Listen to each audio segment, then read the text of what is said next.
Peace, power, and ascension, black family. Trying to set my phone up real quick. I ain't got the advanced technology that everybody else has.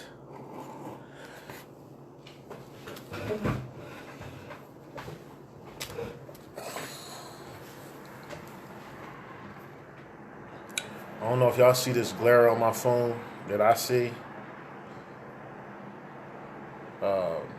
Magnification to the full moon powers and abilities.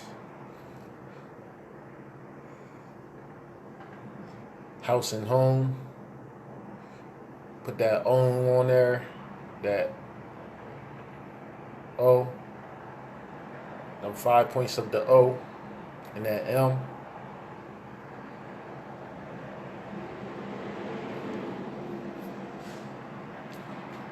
Matrix architect. Architects of the matrix. Matriarchal architects.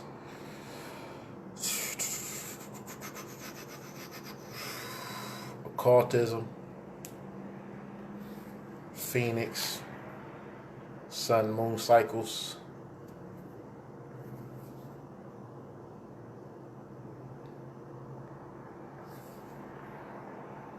Protector and maintainer. Alright. The waves. M waves. Alright, first thing I want to get into, I'm going to get my commercials first, and then I'm going to speak on something that I came to realize a few minutes ago. When I was scrolling through Facebook before I do my lives, I make sure I clear out my messages and check videos I want to see and new posts in groups that I want to see and stuff like that. And I seen something that kind of crossed my path that I mentioned before, but I kind of want to speak on it now. Close this window. So I'm going to do my commercials, then I'm going to speak on that. Then I'm going to go into the subject of, the holiday special as promised. So for those of y'all that want any spells, any potions, any elixirs, any spiritual fluids, waters, empathy, you want your spiritual empathy and all that, we got the root chakra, I am root potion. You can order that. Inbox the goddess Aminet Mott Ra. We got this prosperity potion. These have been sitting in this windowsill charging, along with a lot of crystals that we have. We sell crystals also. This is the prosperity potion, which is also the same elixir for the aura cleanse. I got the love potion, but the love potion is holding my phone up right now, so I can't show it to you right now. But we have the love potion also, and we have the happiness potion, which is still being charged and worked on, and we got other elements to add to the happiness potion. Mad crystals, if you want crystals, if you into crystals and spiritual healing. We do sell incense also, but the incense is mainly for like local people that's out here that see us and come by the crib. And we sell incense bundles, 5 for $1. You can probably get it in your local stores or spirit shops around your area, for cheaper than it would be for us to actually have to ship incense to you. So, what else we got here? Oh yeah, we got some crystal skulls too. I would go get them, but they back here on the stand that we use for our advertisement in the window. So y'all want to buy some crystal skulls, and the reason why we sell things, and even though we sell the things that we sell, these are things that we personally invest in with the intent to sell. But the thing where the true value comes from is not the money, and is we really don't benefit much from the things that we sell. Because like I said, we actually don't charge people for shipping and handling. We usually pay the shipping and handling, and some people got some outrageous shipping and handling. But the purpose of charging and trying to make profit off the things that we have is actually for the purpose of, not for the purpose of, but as a result of how much you value our energy. And it is our energy that's cleansing these products when we receive them, that's charging them, putting the intentions in them, corresponding and opening the portals which inside the crystal lattice structures that's associated with each individual crystal, and redefining or re-explaining what the crystals are used for or can be used for, or broadening the usage and depths of the crystals. And that's actually what you invest in when you buy products from spirit workers or spirit guides. It's not because the actual object you can get anywhere, but it's actually the person that you're getting it from that you are valuing by purchasing it from that person. It's the energy that they put into cleansing it and preparing it for you, and blessing it and consecrating it and anointing it and giving it its divine mission. And once somebody purchases something or orders something, we then go back and then communicate with these crystals to specifically serve you, your will and intentions, and to be free of whatever energy that we have put into it that you do not desire to be in it. So that's what you actually are buying when you buy the crystals from us, as opposed to buying it from anywhere else or anybody else. That being said, there's other people, and if you have a business, let me know, because my last video I would do before I go on my hiatus will be promoting the black businesses. So if you got any kind of business or spirit work that you do, let me know, inbox me or anything. If you want any kind of readings or tarot card readings, oral readings, spirit guidance, or spirit counseling, I usually do this like spirit counseling, spirit guidance, divine counseling. Aminette does the card readings, tarot readings, and things like that. If you want advice on sex magic or rituals or sex rituals, or doing full moon rituals or solar rituals, sun rituals, or positive and negative rituals, or banishing rituals, or any type of things like that. If you want help setting up an altar, we can give you advice on all of that. If you need any type of advice dealing with anything dealing with the spirit realm, or your holistic self, or your soul, or your own personal religion that is yours, that belongs to you, we can help guide you in all of that stuff. If you want, I was talking to somebody about creating her legions, how to send her legions out, and things like that. So we work with all of that. That being said, I want to get into now what I seen scrolling through my timeline, what I saw, and what I want to talk about before I get into the point of this video is peace, Betty. I see you. As requested, here goes the video that you requested. What I saw scrolling through my timeline was just Bill Cosby's situation. Not only just the Bill Cosby situation, but the Kevin Hart and Cat Williams and Tiffany Haddish and all that kind of shit. And I mean, and I'm more along the lines like Cat Williams said, like, I'm not gonna deal with hating Mickey Mouse. I'm not gonna deal with what Mickey Mouse is doing wrong in the cartoons. The problem, when I want to try to address an issue or a problem, I don't want to address the issue and problem with Mickey Mouse. I want to go to Walt Disney and address Walt Disney. I don't want to go to fucking Disneyland.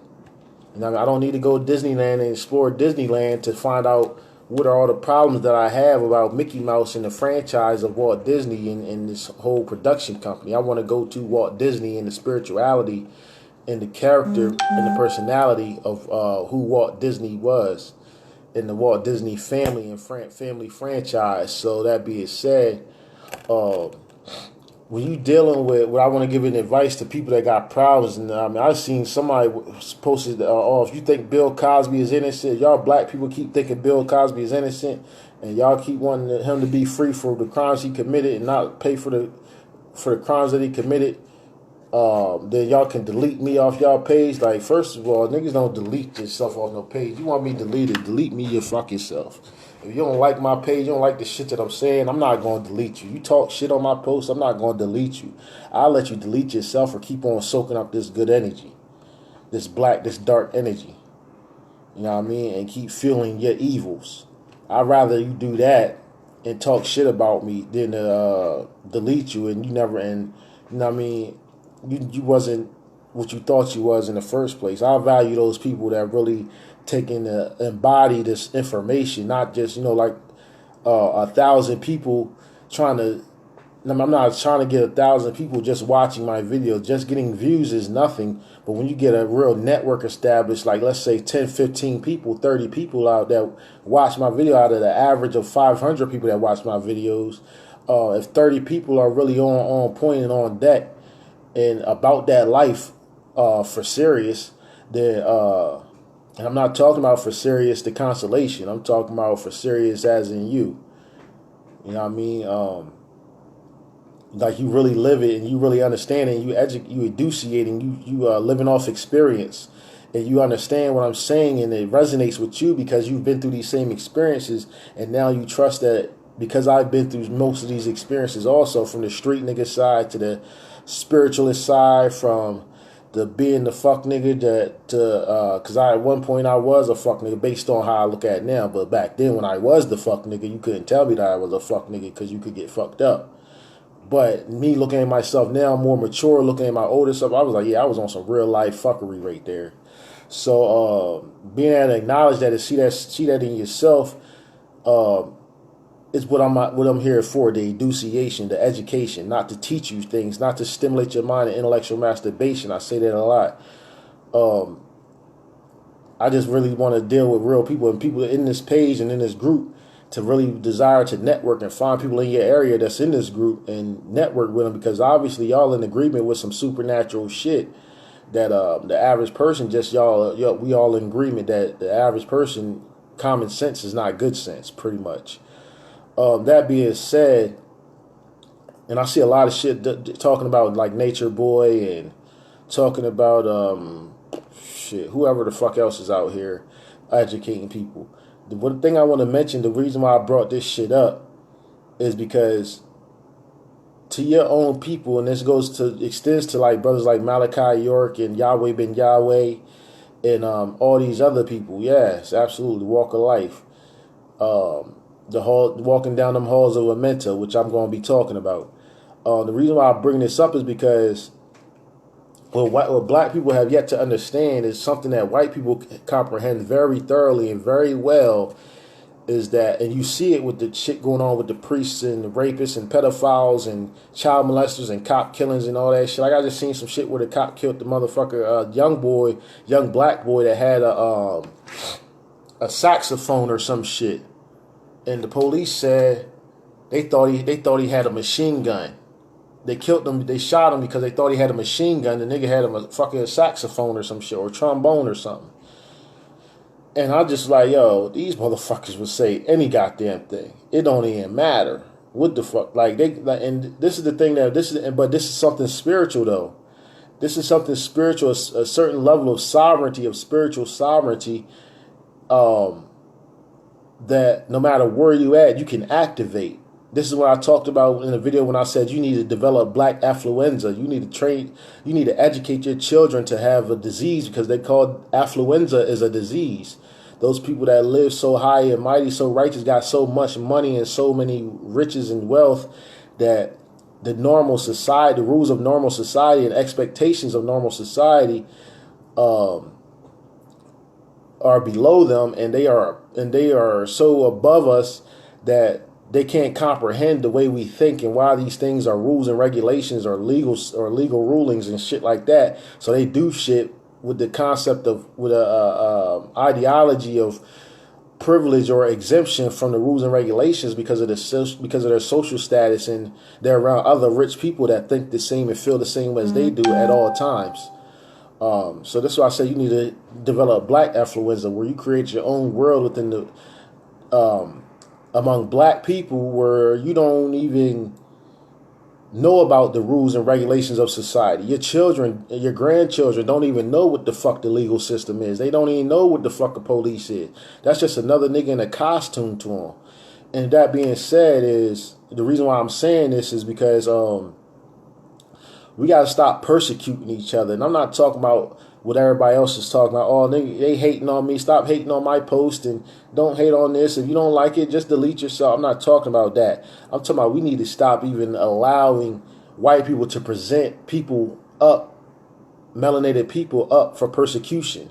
They don't even need to be arrested. I don't give a fuck who they raped, who they stole from, who they robbed, who they beat up. If they black, y'all motherfuckers ain't got no reason to judge us, because y'all did all this shit and some and still benefit from all this shit.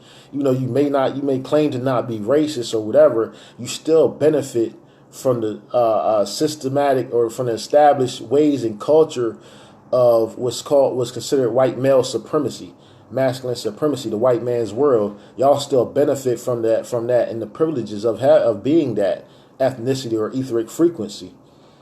So black people, you have to be the same way. I don't give a fuck. They don't give a fuck about their priests and preachers raping and the incest that goes on in the church, the black church, and the pedophilia that goes. Yes, forever not guilty. That's how you got to be. I don't give a fuck what Malachi York did. I don't care if 1,000 black women and 2,000 black children say that Malachi York was raping them and molesting them when they was children. I don't care about that in front of white people. I care about what they taught, what they educated, what they presented to the public when I'm in public. In private, among black people, among our own, that's when we deal with persecution and expressing how we really feel and what we really think. But as far as these white people is concerned, you never give them the energy to motivate their audacity to persecute us. That's what we have to stop. We have to stop allowing them to criminalize and play on our moralities, because moralities deals with morals. Morals deal with Lemurian culture. Lemurian culture deals with scientific culture, which is what democracy is. The democracy, demo meaning an experiment, cracy means government. So this is why we live in a democracy. This is an experimental government. This all comes from Lemuria. Enlil, commander in chief, commander of the earth, commander of the lands, ruler of the lands, was the one that set up government and established government. Enki was the one that embraced the cultures of the people, of the beings that already existed here, and try to work with us. Enlil felt like, nah, we got more shit than them. We need to rule over them, master them, and create a system where we rule over them and they abide by our rules and regulations. This deals with Enlil energy. Now, Malachi York did switch from Enki at the beginning of his whole spiritual walk, and at the end, when they start to lock his ass up, that's when he switched over and started saying, He in the Enlil frequency now. He ain't on Enki no more. He made a mistake with Enki. Now he's in the Enlil, because that means that's when he wanted to step it over into politics and government. And that's when he started to deal with nationality and politics and tribalisms and shit like that. And even if you deal with tribalism, you're still dealing with Caucasoid Eurocentric cultures, because they was the ones that originated the concept of tribes. We didn't have tribes. We had what is called families. That being said, even with Nature Boy, because I see a lot of shit on YouTube right now directed towards Nature Boy, hostility, and commend what he's doing. Like, he's growing more and getting more, allowing his feminine beings to express themselves more and do more, regardless of how fucked up you think he is, and you think that he's gay, or he was a gay porno or porn star or whatever. Look at him now. What has he done? You would love for Malachi York to have corrected his ways if he was doing that shit. If he was the child molester they say he was, you would love for him to have corrected his ways before he got locked up by the Caucasoids and started doing the right shit and atoning for the mistakes that he made, the fucked up shit that he did, regardless of if you believe it or not. If you do believe it, you would have loved that. So love the fact that Nature Boy is on his spiritual path, regardless of what he did before. Fuck it. Do you believe in forgiveness or changing energy? You believe energy can transmute? You believe in spirituality? You believe in changing your fates and choosing different fates to accomplish a different destiny than what you was originally programmed to do? When Nature Boy was the gay porn star, that was him abiding by the programming of society. When you was out there being a thought, being a crackhead, a dopehead, being a prostitute, being beating on women and shit like that, you were abiding by the program of social. You had a code inside of you. You were manifesting that code inside of you. The code cracking, the code breaking, or the spiritual epiphanies or awakenings is you realizing that code and then changing that code.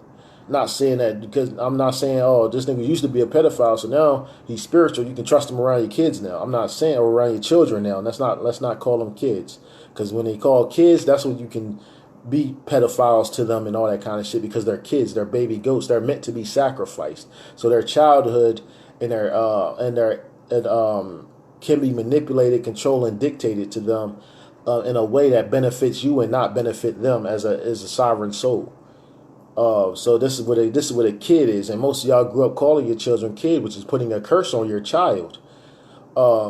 And even to this day, we still call them kids, and they still do. And the kids, the ones that we acknowledge as child, and we speak to them properly according to the language and lingua franca and all that kind of shit and whatever.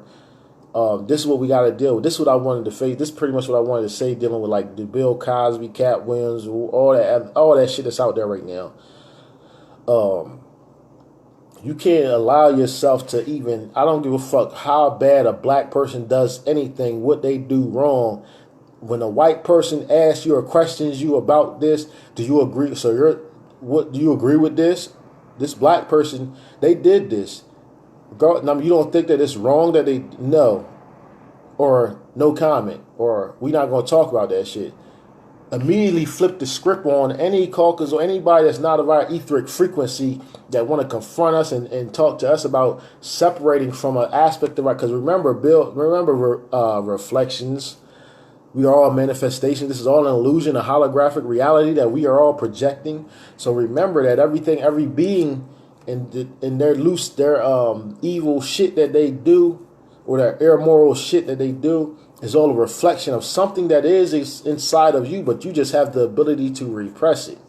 Every disease and every germ that manifests, there's chemicals inside of you and elements inside of you that can be combined that are not naturally combined in your physicality, that you can be utilized to create these different diseases and viruses and shit. Everything that exists out, and also the cures to these things also. Everything that exists inside of you exists outside of you. Everything that exists above you exists below you. So you can't allow. So what black people have yet to get to is the allowing ourselves to be divided. We cannot allow. I don't care what any Bill Cosby. I don't care if he did this shit. I don't care if he admitted this shit to every fucking thing today. As far as what I express publicly, nobody except black people will know how I feel about what Bill Cosby is or what he did or whatever happened. Now, but you'll hear me talk about the white bitches. You'll hear me talk about them because this is part of their culture. This is what they're saying that they judge. But Bill Cosby, being part of the Boule Society, he accepted being part of their culture also. But this is just what I'm. But the point is not that. The point is that you, in your mind, conscious black person, spiritual black person, awakening black person, because you have not yet stepped into your holistic self yet.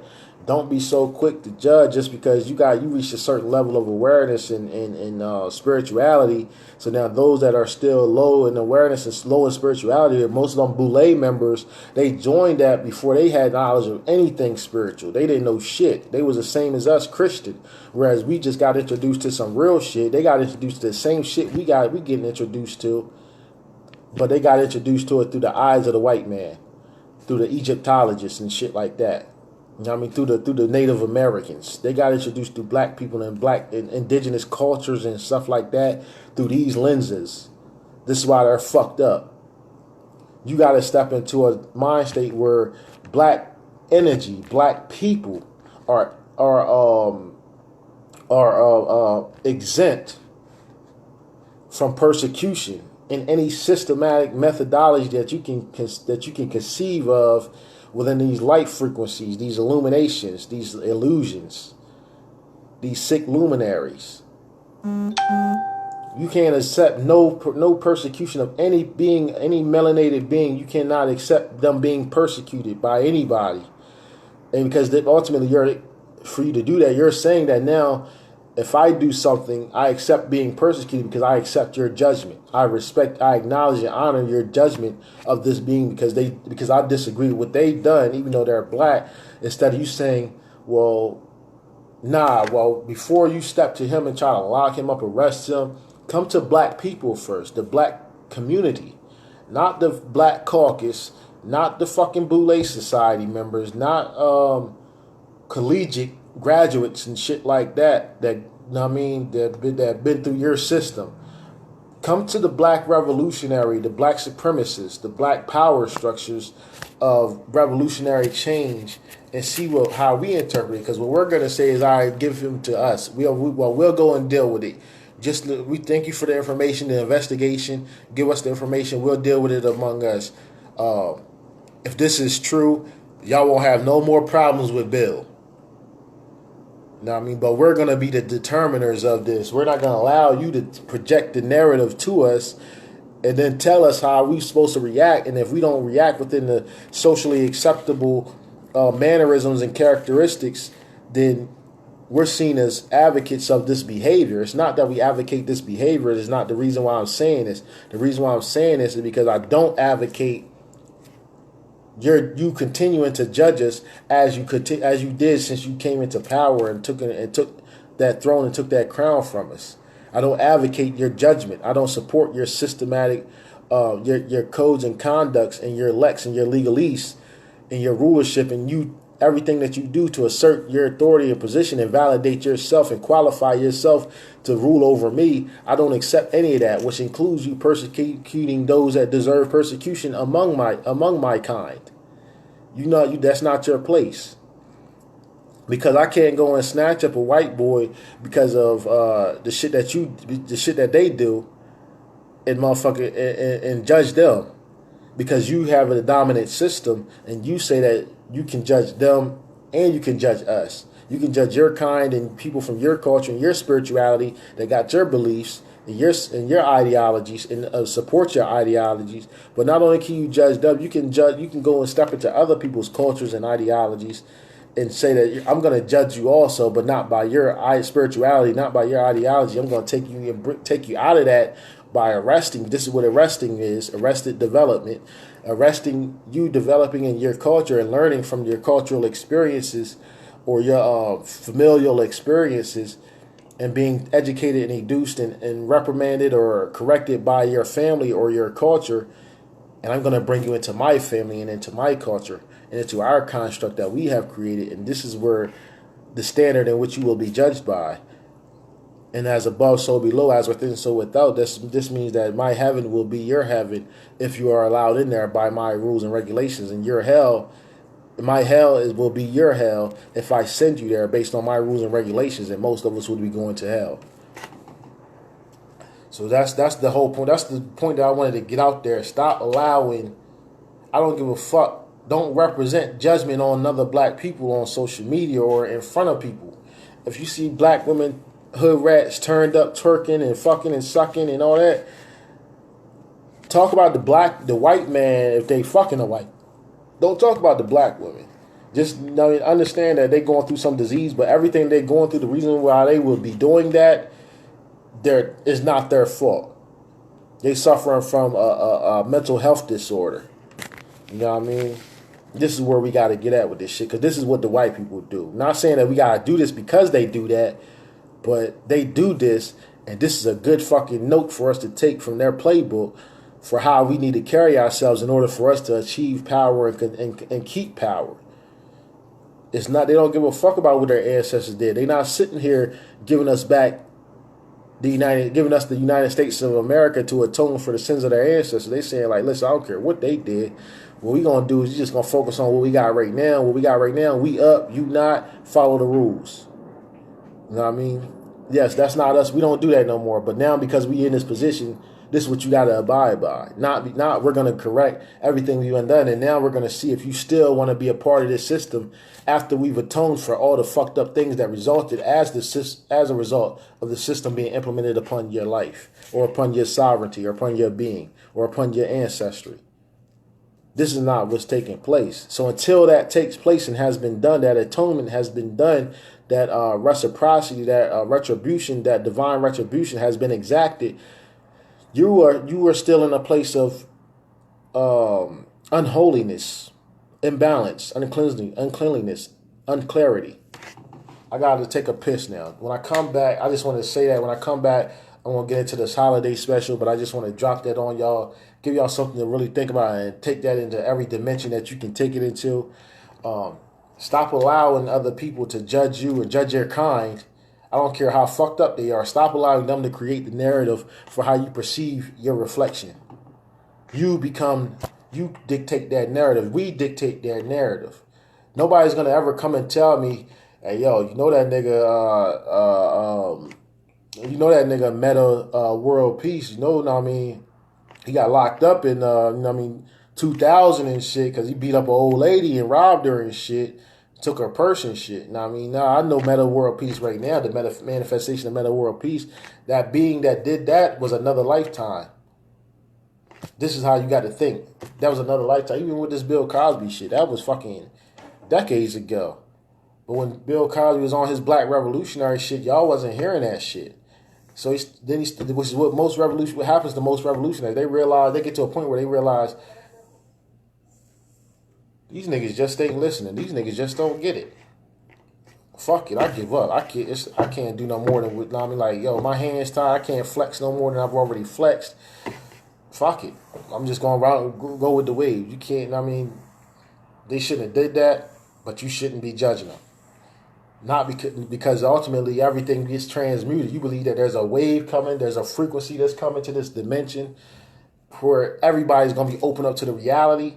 So then imagine these black people that gets open up to the reality of what they part of while they're in that and still in those positions they in, and we have this big black awakening, and they still in these institutions of power in different positions because they seen as coons or submission to the systems, but then they have this awakening while they're in that position of power.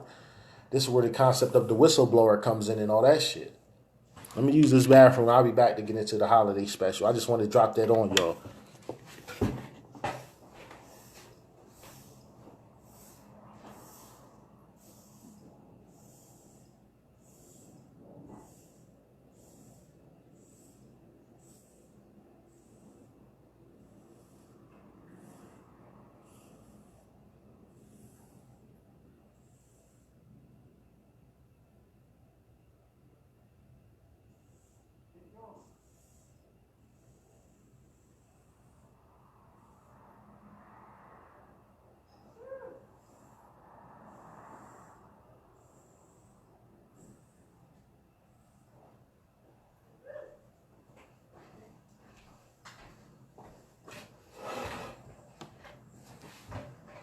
And while I'm at it, I want to let y'all know that the Caucasoid, because I got a few Caucasoids on my page now. I just started letting them on because they acknowledge blackness as the black source of life, and melanin.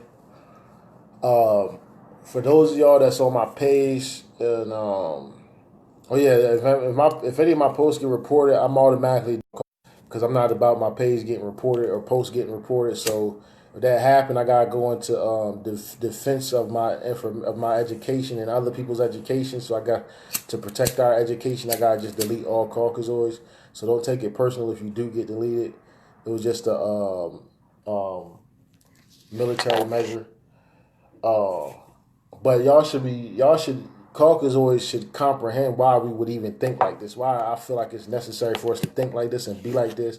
Y'all should be in agreement with that. Because y'all know firsthand how fucked up this shit is. That being said, I'm ready to get into these holiday specials. Now, the purpose of this holiday special, for one, what a holiday is a holy day for a people. These are not our holy days. A holy day is a celebration, something that makes you whole, something that completes you, something that contributes to the completion of who you are, or to the self-realization of who you are, what you are, where you are, when you are, why you are, and where you are going with all of this.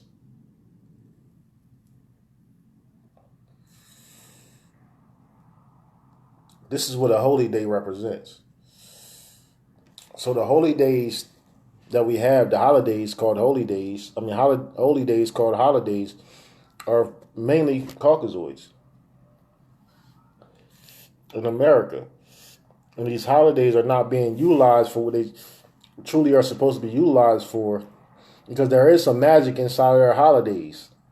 There is magic because every lie got to be linked to every lie got to be connected to the truth. Got to have an element of truth in it for you to believe it, or for you to embody it, or to empathize with it. Because this is what holidays do. They connect with your energy and then utilize your energy. This is what a holy day is supposed to be for. So that being said, these holidays that we have, and when I first started taking my notes, I took these notes as you can see. The ones at the top were old. Like I took these notes like a couple months ago. Never did the holiday special, so I just wrote some notes earlier that some points I wanted to touch on. These holidays are the reason for these holidays.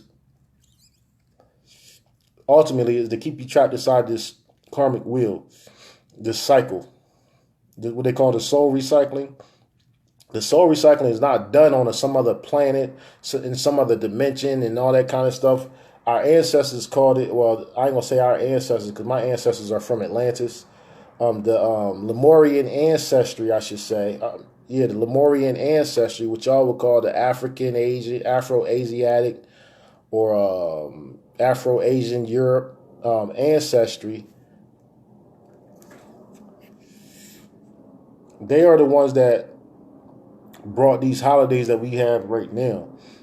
And for you to understand these holidays, you ultimately get every holiday ties into commemorating something of the past, something that has already happened that they don't want you to forget. They want to keep on implementing that energy, that memory, that thought into the life cycle, into the energy cycle, into the resonations.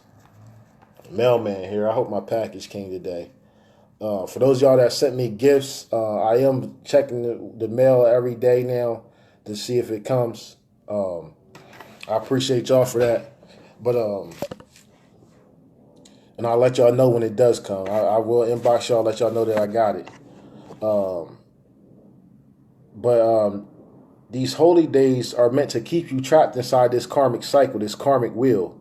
This karmic wheel is spun by the zodiac. This is why the zodiac is called the animal circle. That's what zodiac translates to, animal circle. The house of the wheels is the 12 signs of what you call the calendar, months of the calendar, or calendar that represents different lifespans of each energy cycle. Now, the 12 constellations, like I told y'all, that they used is the magical ring of fire. They use the magical ring of fire to bind you into this animality, into this animus. Now, the magical ring of fire is this illusionary ring of fire that the sun spins around this plane, this earth plane, because it's really a plane. So you're looking up from this plane at the earth going like this. Not only is it going like this, it goes up, and this is winter time. And then it comes down, and this is summertime. Now, this whole circle, these cycles, this spiral that it goes through up and down its own pole, because the sun is actually cycling around the North Pole. So that as the sun cycles around and comes up and down this pole like a stripper, this is why the stripper is so sacred. The pole dancer. This is the zodiac, the animality. This is why when we say a good stripper, we say, yo, she a beast on that pole. This is the beast on the pole. This is you immortalizing the stripper. You remember her name. You pass the memory of your experience with a stripper on to other people. This is when you start. This is how strippers become famous, like Cardi B, because she was a beast on the pole. That beast on the pole is these divisions. Like, say the sun is here, you say it's Aries. Here you say it's Capricorn, or here you say it's Scorpio, or here you say it's Sagittarius, or here shit like that. This is the ring of fire. The sun circles like this. It's the ring of fire. And that ring of fire is the wheel of the house. It's called the wheel of the houses. This wheel of the houses joins with the way the earth spins in the pole on its pole, the same earth pole that the sun spins around. The moon isn't subjected to that same pole. The moon goes through a system of tunnels. There's 2 moons that go through a system of tunnels that cycle around this plane. And all this is going to tie into why these holidays exist, these holy days exist, because these holy days deals with the technology that's been implemented that they are calling matrix or Maz tricks. They're telling you that it's Maz tricks. It's not Maz tricks. It's the tricknology, which deals with knowledge is ruled by masculine energy, which is patriarchal energy. And this is where, so it's actually patrix or patrix or patriarchies or patriots. And this is why in the masculine, in the white man's world that he created, those people that are considered to be die hard, down for the government and about the country and all that kind of shit, they're considered to be patriots. Because it deals with patriarchy. Matrix is not a matrix. One of the illusions is them calling it matrix. The matrix is the cosmic womb, the mother, the divine feminine, the same thing that the black woman is. That is the true matrix. The matrix is the connection, the correspondence between the divine feminine and all manifestations of the divine feminine in every dimension of the divine feminine. Dimension going back to dime being 10, 10 being the number represented in Roman numerals as X. X deals with X chromosome, or the graph that linear concepts are plotted on, or linear concepts deals with masculine thoughts. Circular concepts deals with feminine thoughts. The square is the X. The X is the circle. The circle is the square. The square, you got to circle the square and square the circle. That means you understand the correspondence between the square and the circle. That being said, when you deal with these holidays, and they're pretty much energy portals. Each holiday is an energy portal. This is why holidays are based on seasons first, and then everything else, the illusions come in based off of the seasons and the stories that people develop around what they see manifest here in nature. They create stories. This is also where mythology comes from. Mythology and mathology. Mythology and mathology are the same exact thing. If you understand mathematics, you should understand mythology. If you understand mythology, you should understand mathematics. And if you understand illumination, then you gotta understand darkness. If you understand darkness, then you automatically have mastery of light or overstanding light. And this is where the whole Luciferian doctrine come in.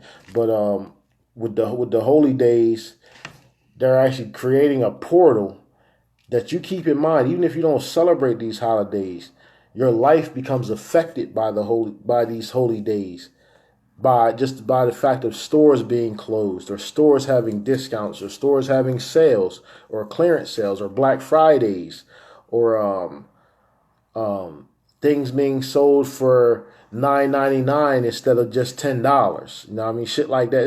It's every small thing, economics. And in economics, like Prophet Noble Ali said, economics is part of business, economics, accounting, stocks, and technology, which is ultimately associated. These motherfuckers are still called. I just blocked their goddamn ass. Fucking telemarketers. And you understand the whole beast. And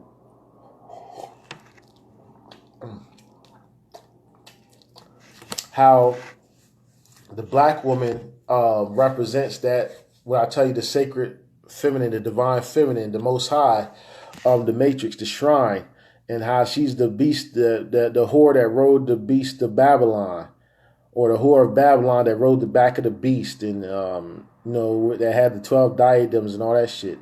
It's the same Sekhmet. That's the same thing as Sekhmet. For the best way to understand, it's somebody else in what was called a Native American spirituality, because Native American spirituality is the same thing as Christian spirituality, and the same as Kemetic spirituality and Egyptology. Native Americans is the same thing. They done bootlegged and hijacked and switched that shit up. Same thing as Shinto and Jinto and Junto and all the Asiatic or Mongoloid spiritual concepts, the Druids, which is the original European spiritualists, all bootlegging and hijacking and shit. But you had two different separate realities, two different separate cultures and shit going on at the same time. There's two motherlands. The motherland is Atlantis and Lemuria. And I told y'all Atlantis is the Americas and Antarctica, which is the gateway to other worlds, the other dimensions, because Antarctica is actually an ice ring and not a rock, a ice rock, and it's like the North Pole is. And the Africans are connected to the North Pole, so the Europeans just took over the gateway to the North Pole.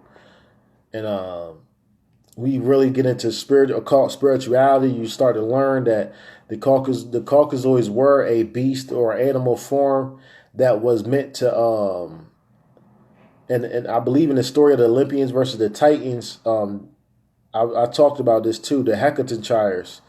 That's what the Caucasoids originally acted as, Hecatonchires. And those that evolved out of those Hecatonchires or Hecatoncheers or Hecate's choir, are those that became the Olympians, which they called themselves the new gods, and they was versus the Titans. And then they made those that was below them. They imprisoned the Titans, which was the original Lemurians, in what is now called Africa and Asia. They are the Caucasoids actually the ones that put them and confined them to Africa. And they were the original Olympians, which was the new gods versus the old gods of Lemuria. That wasn't the story that was taking place over here in Atlantis. Atlantis was a whole different kind of story. You're talking about a place where no Caucasoids were. They didn't exist here. They existed over there. They existed in a bestial form.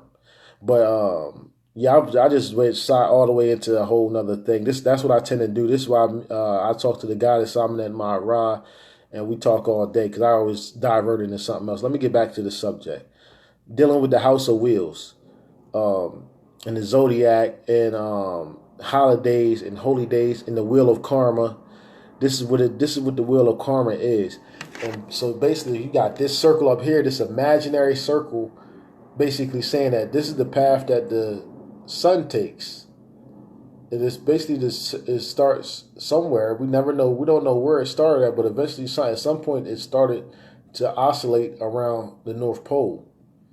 But from our Earth plane, the plane is so long and so wide that it appears that it is coming over a horizon. So by it appearing as though it is coming over a horizon, it's still saying that there's a circle, and there's points of that circle here, here, here, here, and we've divided those points into 12 points. Those 12 points that we divided this circle into represent 12 constellations that are up there, illuminations, projections, because keep in mind this is all holographic shit in the cosmos. Somebody that created something above and then below.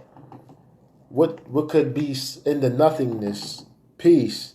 What could be in the nothingness creating something above itself and then something below itself, and they're saying that is the heavens and that is the earth. Other than us, we are the only ones that can formulate even the language to express that concept. That is above and that is below, and I have created this. I am the one that made that is up there. Not I am subjected to that is up there, subjected to what is in there, but the whole ability to create a concept or an ideology or idea to even think like that, to perceive that there is an I, and that this I can be I, that has said that I will do this, and I intend this and that, above and below, and within and without, and I will manifest and breathe my life into something else in vessel, and give that form of I, its own I, which I would call free will. This is why you just want to do what you want to do. This is why you even have an inclination to do what you want to do and not what you are compelled to do, because it is the I that is in you that is able to perceive itself and correspondence. Correspondence is key, and you have free will, and you are able to speak as a being that has free wills and express yourself as a being that has free will, not just over yourself, but over all of creation and existence. Keep him.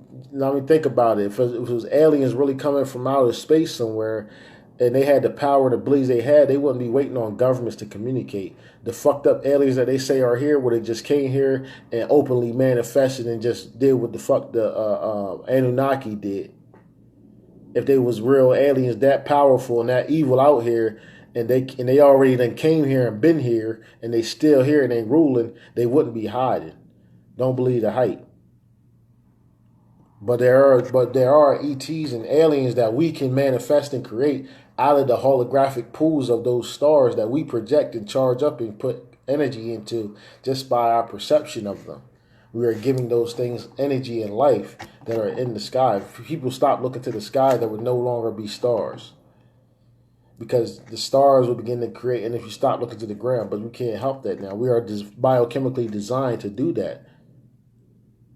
And so therefore we must project energy into the star. Not only that, you got the moon absorbing, taking energy out of us. And we just, at the time that the moon is taking energy out of us, we are able to manifest what we will, because we have free will. So we can get mastery of our animality, of our bestiality that is compelled by biochemical impulses. And our mind can say, regardless of what my impulses desire me to do, I'm going to do what I want. And now the retrograde energy, when you got the moon going into retrograde, or you got planets going into retrograde, it is saying that they are on another side of this circle now. Like the sun is moving, and wherever, when they was here, they didn't cycle out somewhere.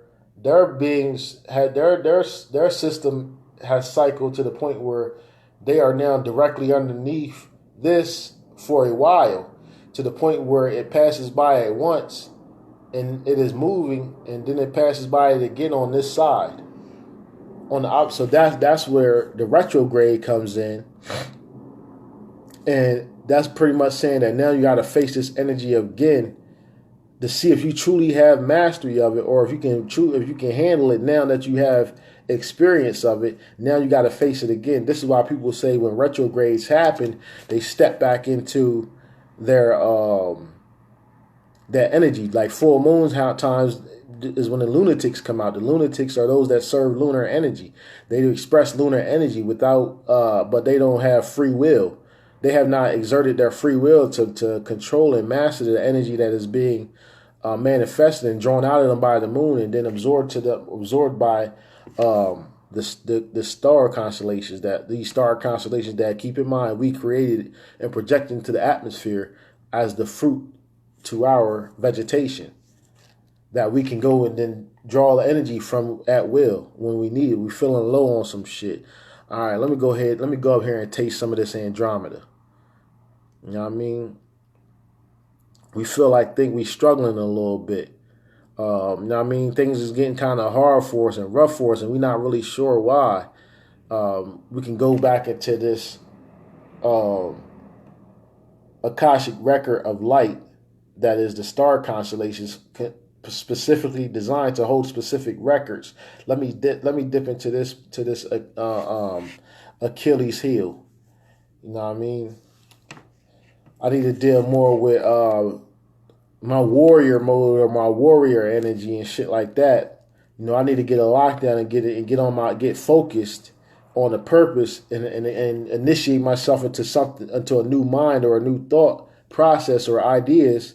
Let me take a swim in this and strap on this Orion belt. You know what I mean? This Sirius energy and shit like that. This is where all the holiday concepts come from. The holy days and holidays come out of this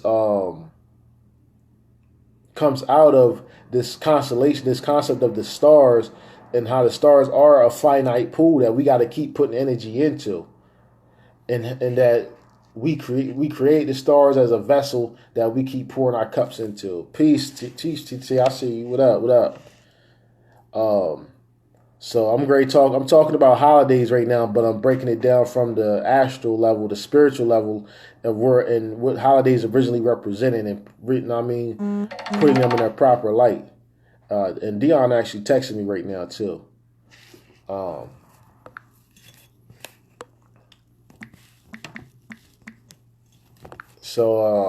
but this is where zodiac and the concept of time even has been coming from, and the whole time the stars are something we create. There's two moons. The sun is oscillating around the North Pole. All this is and we on an Earth, infinite Earth plane, and this is the reality. Make sure you share this video since you're on here, because I know you'll watch it. Don't let your Christian folk know about this family member. So make sure you hit that share button and see what your Christian folk think about this live stream. Because I'm talking about holidays that I'm going to be talking about Christmas and all that shit. You know what I mean? Let them know that I do cuss. But when you step into the concept of what a holy day represents, what a holy day is for, and then you look at what holy days we have presented to us, you got to interpret the holy day or the holiday through zodiac and animality and of course you're gonna say it's not true. You're a witch. You're a white witch. You're a white witch. That's my favorite white witch in the family. You know what I mean? You Luciferian and don't even know it. But I'm talking about holiness. I'm trying to teach our people how to be holy.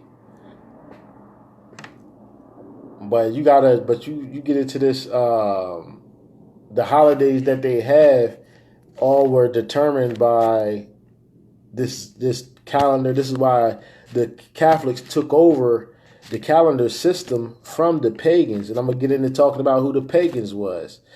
And the Catholics took over the calendar system, the system of time, and understanding zodiac, which is animal circle, and understanding the house of wheels and the house of the zodiac and the wheel of the zodiac. Understanding all that. This is all these animalities put together, which each animal represented a different warrior in different cultures. And then every culture just corresponded their energy or represented some being in different cultures, and every culture eventually leading up to the Gregorian, the Catholic culture, put their own saints or saviors or warriors or inside that pantheon of astrological symbols. And they know that, and the reason they got there, most of them got there, is by indulging their animation, their animus, their illusionary character, their artificial being, and their Luciferian energy, their light energy, that illumination, these light frequencies. They sought to master and reinforce, solidifying us into this dimensional reality, and they do that based on reading it through their spiritual system or their calendar system, which is your birthday, your social security number, your identification number, your time of birth. Because keep in mind, time is based on seconds. Seconds is based on what came second. What came second was masculine energy, because feminine energy came first. This is why the clocks go by seconds and deals with 60, which is the reverse of Ninti, which is 90. Ninti is the goddess of creation, dealing with the primordial waters that all life manifested out of, was that Ninti energy. This is why they deal with 60 seconds, and seconds deals with the duality, the sixth duality, which is the sixth duality of 9, because it's the reversing the spiral of 9. And all that being said is dealing with, ultimately what we're dealing with is inversions, reflections, and backwardsness of everything that is true. And that this is how you have to look at your calendar system, and this is how you have to look at the dates, times. Why are we in here in America? We utilize the Gregorian calendar. What was put in place for us to even have to use the Gregorian calendar? Or why was this considered a Christian community at its inception? The moment that Caucasoid pirates came over here and felt like we was too free over here in Atlantis, they had to do something about this. Like, it was so much over here that could be, that over there in Lemuria, that they already fucked up Lemuria. They was like, yo, we got capitalism wars and all this shit over there. They over here, like we have fallen over here also, because the knowledge of what happened over there came to here also. But they had got to a point where the matriarch had won, and they was at that time. By the time the Europeans and Caucasoids came over here, they was already having rituals where they sacrificed their best warriors because they lost to the matriarchs, and they had to live according to. They had to continue that. They had to continue to serve the matriarchal energy that was originally over here in Lemuria, which y'all now are calling the Americas and in Antarctica, the gateway. The matriarch won because this was like something that it was never leave the matriarchal hands here. This will always be a mostly natural place, mostly organic, non-technological place. This is why once they got here, they realized this and started the concept of what we now call racism. But where they was in a race against nature, against Mother Nature, or the mothership, or the motherboard, or Mother Earth, which is why we got all this shit that's going on now. But Mother Nature. But what happened with the concept of the calendar system, the Gregorian calendar, was because the Catholic Church were the only competing powers at that time with the Roman Emperor, which at that time they was calling the Holy Roman Empire.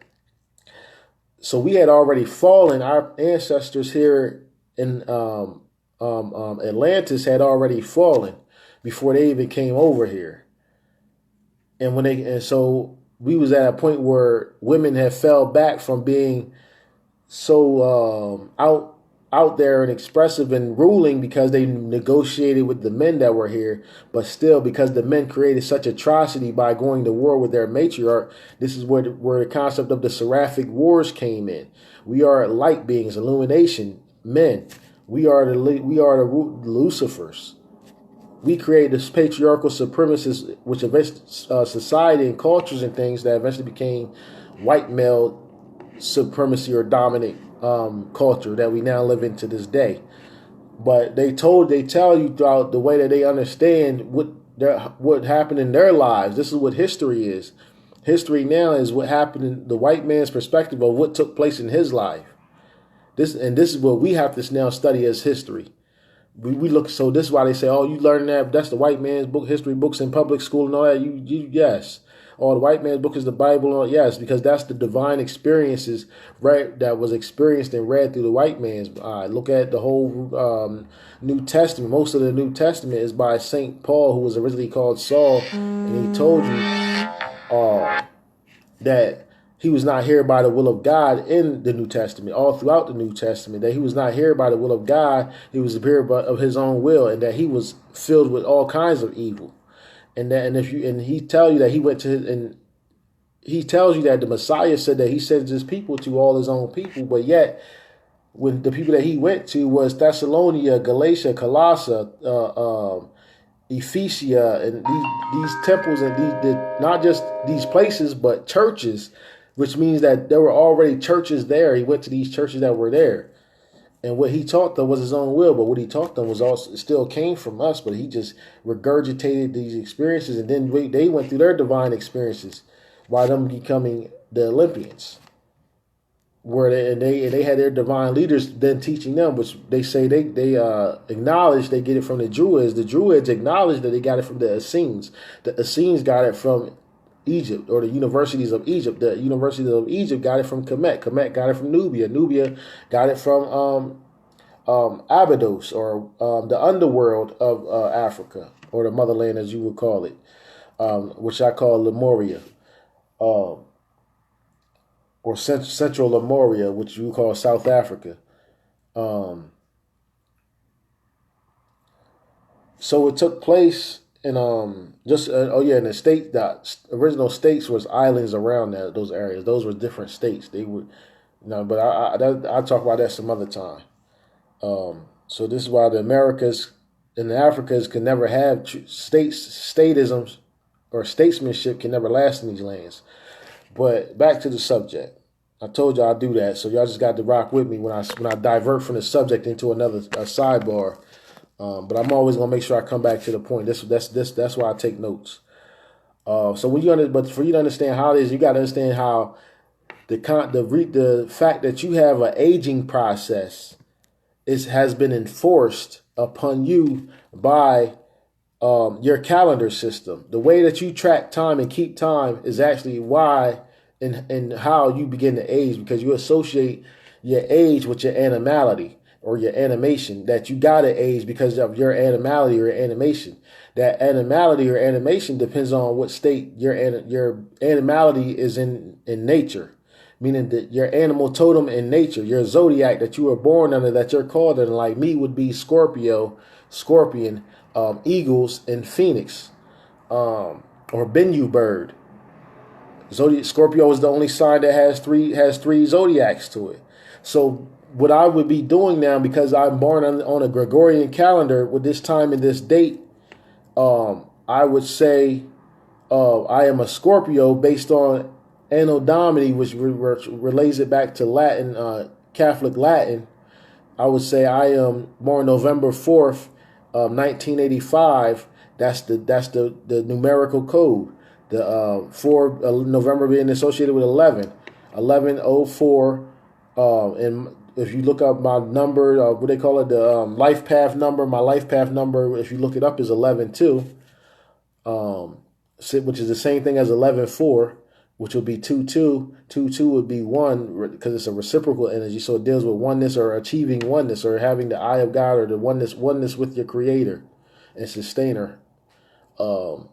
And then the 04 deals with squaring, and 03 deals with triangulation for my cousin that's on here, born Scorpio also, November 3rd. That deals with triangulation, oneness with God, which means you have that divine connection in you by nature. And 03 deals with the triune or the Trinity or the Holy Trinity so you are activating. So that deals with the 03 deals with connecting to the 11, which saying that you are activating the Trinity energy within your divine connection naturally. And then 1985, which 02 deals, then 02 is the same as 04 pretty much. That would be 02 deals with dualities or polarities or however you want to look at that. But my thing, I thought it was November 3rd. Somebody I know is November 3rd. I'll figure out who it is. Yeah, so it's the same thing. 02 is like the same thing as 04 did, but it deals more so with the essence of 04. And 11-2 is a spirit path number that says that that your whole life purpose and is going to be based on spirituality, and everything that you do is subjected to spirituality, not necessarily religion, because spirituality transcends religion. A life path number deals with what, based on the code that you were born under, the name along with the birth date, because the birth date is based on Gregorian calendars, and the Catholics like to designate each person to a specific calling or a purpose in life, and because they got that from the Jews, which got that from the Hebrews, which got that ultimately from Kemet and all that shit.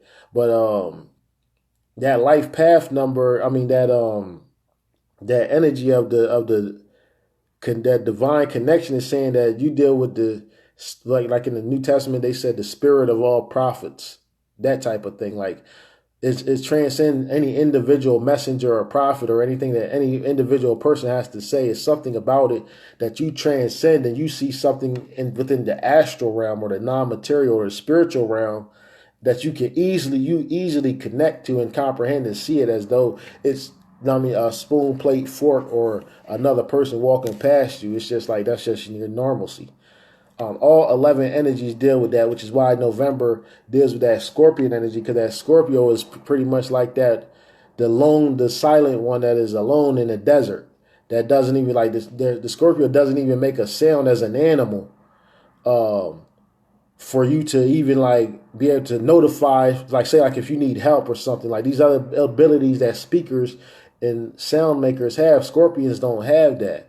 That deals with our spirituality, where we go into a silent place. This is how correspondences with nature was achieved for you to create what does this sign, what does this energy mean? What does it stand for? What does it, why is there a scorpion? Why is there an eagle? Why is there a phoenix? Why is there the Sagittarius has the archer or the half man, half horse and holding the bow and arrow and all that kind of stuff? Like, this is what you get into. And so this would be the day that you are conceived would be day one. The day that you are born would be your 1 year anniversary of life, of existing on this in this earth plane. Whereas whereas on the Gregorian calendar, though, based on the Catholic teachings, because keep in mind, the Caucasoids never had a concept of zero. They didn't even have a concept beyond, they didn't even know how to count beyond from one. They knew how to count from 1 to 6 until they met the Arabs. This is in their history. The Arabs taught them how to count, taught them mathematics, and taught them alchemy.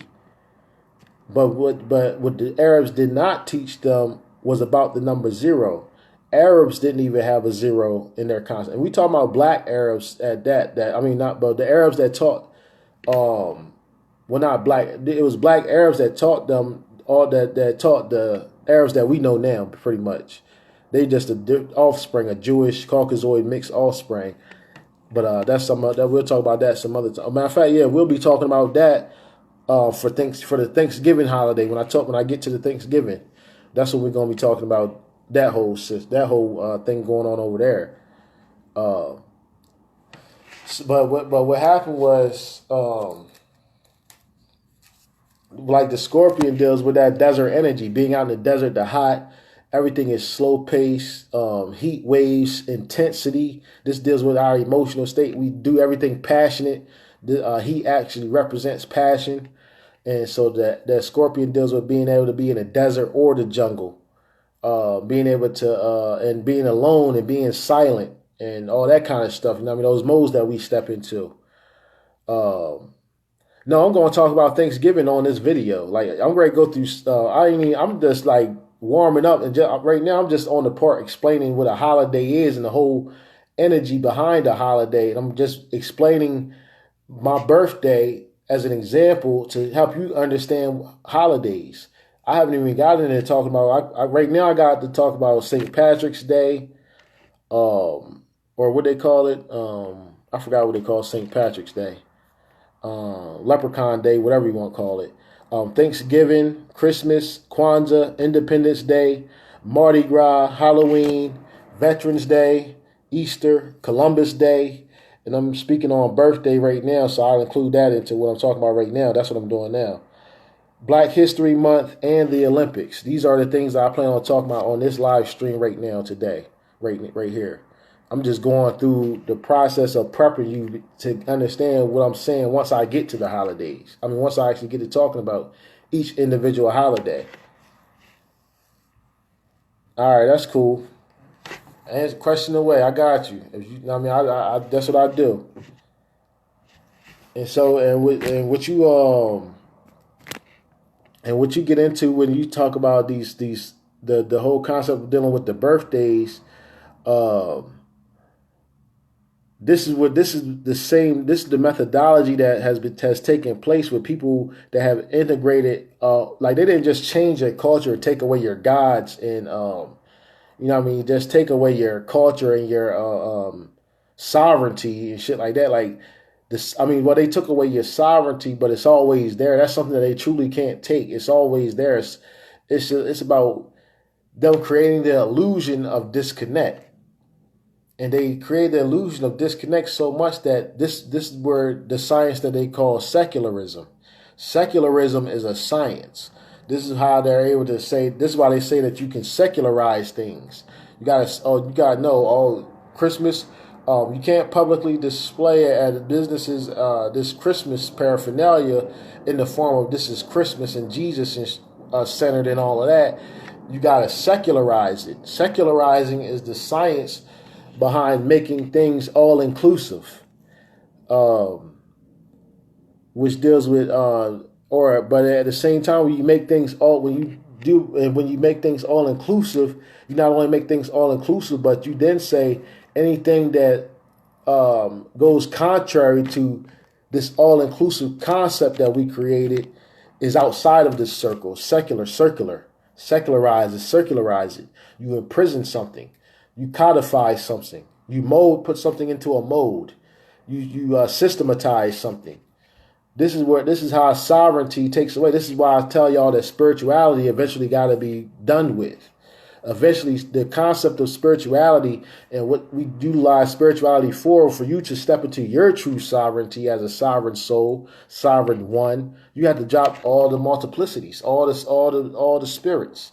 You got to step into a place where you are one and you have your one self and your own duality. You are your own duality. You have a physical self, or you have an astral self, or you have a self that can go through this portal, and there's aspects of yourself that can't go through this specific portal, so it gets left here in this dimension in the form of sleep. And then while your self that can go to these other dimensions goes to these other dimensions and goes to these other doors and portals. So this will happen in other dimensions also. There's other dimensions where your physicality can go through, but your astral self can't come through. So you gotta step into that with complete animality and still be able to try to control your biochemical impulses without spirituality. And there's dimensions that's like that, where maybe the frequency of a pineal gland or is not there. They don't have that. So you can't. So it's a dimension in which you can't even take your pineal gland with you. You can't even. There's a dimension where they're true white supremacists, and and it's all melanated. I mean, it's all the least amount of melanated beings that exist in this dimension. Those that are the furthest away from melanation. There's a dimension where this exists because it can be thought of, and it has been thought of, and they're trying to bring it to reality, and they're bringing it to reality with this white supremacist worship, with this worship and spirituality that they call in white supremacy, and everything, all the illusions and lies and calendars and dates and times that come along with white supremacy and holidays that come along with white supremacy, deals with perpetuating a cycle within us, so that we keep on enforcing the energy, keep on feeding it, because that's what they haven't figured out yet. They still got us down here spinning on this cycle of wheel and of time and space continuum, while they got the wheel of the zodiacs working up here. This is why they say it's all clockwork. You know what I mean? They got the wheel of the zodiac spinning right here, with the constellations spinning right here, but yet they only got 12 inside of this circle that they counting, but there's another 12. There's another whole. There's 88 out here, but they only counting in 12 into this wheel of this ring of fire. This ring of fire is their magical circle. This is the same magical circle that they do in their rituals, where they put the ring around them, because they gotta restrict certain energies, and other energies allow certain other energies to come in, while restricting other energies that may be able to vibe on that same frequency. When really you're supposed to have enough power, or enough sovereign power, and sovereign will and self-will with your free will within yourself to be your own soul, your own holistic self. Peace, God, Nefer, I see you too. At all times, always. And being able to step into that, and being able to step into, they're trying to, and because what they're channeling, this white heaven that they, as they call it, is they're trying to channel it by creating the more that they empower the white supremacy ideology, by them having power, staying in power long enough to bring this to fruition, where they're actually trying to create in the holographic reality of all the star constellations that we projected into the sky. We created as vessels of energy that we over generations can charge up and put energy into, that others can tap into, and that is the Akashic light records that we have, is the stars themselves.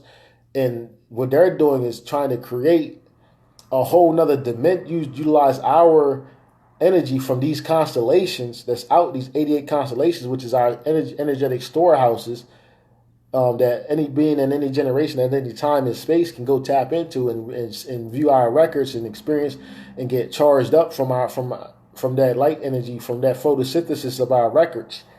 They're going into that, and they're doing it right now here, especially what Ka Nefer be talking about. That's what they're doing on this plane, to do it to us. I mean, through our organic material that's been manifested here, that's showing the same thing that's taking place spiritually, and as above. And by them doing that, they're trying to create a dimension out of all of these constellations that they're not telling you about, along with the ones that they are telling you about, while saying, but they need you to still siphon your energy through these cycles. They still need you, so that's why they give you 12 net, and now they need more of that energy. They realize, and that's why they're trying to give you a 13th constellation. But with that 13th constellation, they're trying to seal your dragon energy, that serpent. This is why you got the Ophiuchus constellation, which is the new one they're trying to introduce. Is the man killing the snake, or slaying the dragon, or the man wrestling with the dragon, or wrestling with the snake. And they're telling you that that's pretty much the white man versus you, the highly melanated being. They're trying to they need a higher battery source. This is the movie The Matrix, why they use people for batteries. And if you look at people that talk about do reviews on The Matrix, and they tell you like it don't make sense for them to use people when they can just use solar energy, or they can just use thermonuclear energy, all that kind of shit. But they said that the producers of the movie The Matrix, and they stole that from Sophia Stewart, the godmother of The Matrix. So if y'all want to check that out, the original writer of Terminator and The Matrix, and I believe a lot of other shit that been off spun from that. But and she won the lawsuit, black woman, Sophia Stewart, check her out. But the makers of the movie said that it was so deep that they would have to go into for you to understand why they used live people and created a matrix and had such an elaborate scheme in the first place. They said that the shit was so deep that they couldn't even explain that shit in the movie. That's why they just said, they used in the Matrix. They just said, the machines used the humans as batteries. You know what I mean? But they really couldn't. But that's not really it wasn't that simple, because there was so many other things that could be used as a better battery source than humans. But what happened was that they took the humans, and there was some spiritual shit going on. All this pretty much what I'm talking about right now. And this is and by you being on a calendar, and once they see, like, especially they get their validations and shit through social media and all that, they see, are you celebrating holidays? Even if you aren't celebrating the holidays, are you doing something and saying that it's something else, even though it's still on the same holiday? It still deals with, all this kind of shit. Like, they look at who's doing what in the energy grid, so they can understand what they need to power up this beast that they're trying to create, this white heaven that they're trying to create. Because right now they've already done it. It's been brought through by Caucasians, which we call Moors, from Lemuria. It's been already brought through the Pleiadian constellation. And that's where the white beings, this blonde hair, blue eyed giant that came through, which over here in Atlantis we call Kokukan, the white being that's going to come through, and then the white gods that's going to come over here in the white clouds, and all that kind of shit. These dumb Mongolian blood motherfuckers that was here, which was Mongolians mixed with black people that was here in Atlantis. When we allowed them to come over on the ice bridge, and then we destroyed that shit so nobody else could come over here because they sought refuge from persecution. These are the Mongolians that came over here, mixed blood with us. When the Caucasoid came over here, mixed genetics with them, created what they now call the Native Americans, who they gave our indigenous rights to, even by them just even giving them reservations and casinos and tax exemption and shit. That's shit they basically labeled them Native Americans which was what they call in their history books that we learned in social studies, which was the 5 nations or the 6 nations, which is also the 6 red stripes that's on the American flag. Those represent those natives that did that shit. This all ties back into holidays and how holidays are getting implemented and carried out, and mythology that's being implemented and carried out. Just like I told you about George Washington chopping down the cherry tree on the White House lawn, dealt with the White House as the white power structure, or Illuminati or Illumination, which is shaped like a divine feminine. When I broke down that geometry to you before, you can see all kind of videos online about that sacred geometry, how the 5-point star really represents a female, and the 6-point star really represents the male, because the 5 points represents the woman with her vagina. The 6-point that's down there on the 6-point star represents the man's penis. So the whole concept of the pentagrams and pentagons and all that shit is all still based on feminine magic and powers, and how that's the evoking symbol. This is why our brain first when we started to develop, these 2 hemispheres of our brain started to protrude out of our pineal gland like horns, and grew horns and ears and shit like that, we represent it as the Baphomet symbol, or the upside, or the goat, the great architect of the universe, greatest of all time. This represents patriarchy and how they worship the patriarchal concept, but they always have to utilize feminine symbology in anything that they use to evoke, because feminine energy is in everything. Masculine energy and rules in everything. Especially the less the more you get out of this, you step into hypersound or hyperspace or extraterrestrial nature and all that kind of shit. You got to go through portals, and all these portals are held by women and feminine energy, and the women are the manifestation of those portals. But masculine energy can access it. Now, how they access it, they always got to get you to willingly submit to something. They got to get you acculturated to things. This why motherfuckers just want to put the head in first. Now, just let me get my head in. I just want to feel it, and then by 5 minutes later, we motherfucking balls deep, neck deep, and she going through all kind of energy releasing. You know what I mean? This is all alchemy. This is all shit that's been physically manifested and played out, but in the most corrupt, the evilest, and manipulative ways. The pleasure of the woman. That's what the whole rap industry is about. This is what life is about. It's about how you validated that woman. How many dimensions and to what magnitude have you validated the divine feminine? You know what I mean? And this is what it's about, and to the point where they understand this as a science, and they represented this with the Holy Roman Empire, whereas the joining of the feminine, which was the empire, and the holiness actually came from the masculine. This was them reversing the roles and then portraying these roles out in life. They had to, so that codified in the form of the Holy Roman Empire.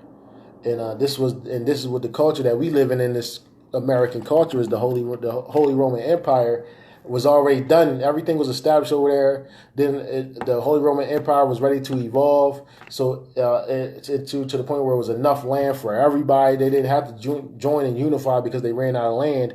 Now they can spread out even more because they found out about Atlantis. And they came over here and did the same shit. So now this is why they broke themselves into a trinity. From one they became three. This is the London, which is a what they call it, city-state country, city-state nation corporation country. You got Washington D.C., which is a city-state nation company corporation, or all that kind of shit. And then you got Vatican City, which is a city-state nation company corporation, all that kind of shit. These are three sovereign. These are the only sovereign states that exist. These are only sovereign nations, I should say, because these each are individual nations that are connected and linked, and they have businesses incorporated within the states, which is where you get Wall Street from and all that kind of shit, or you get the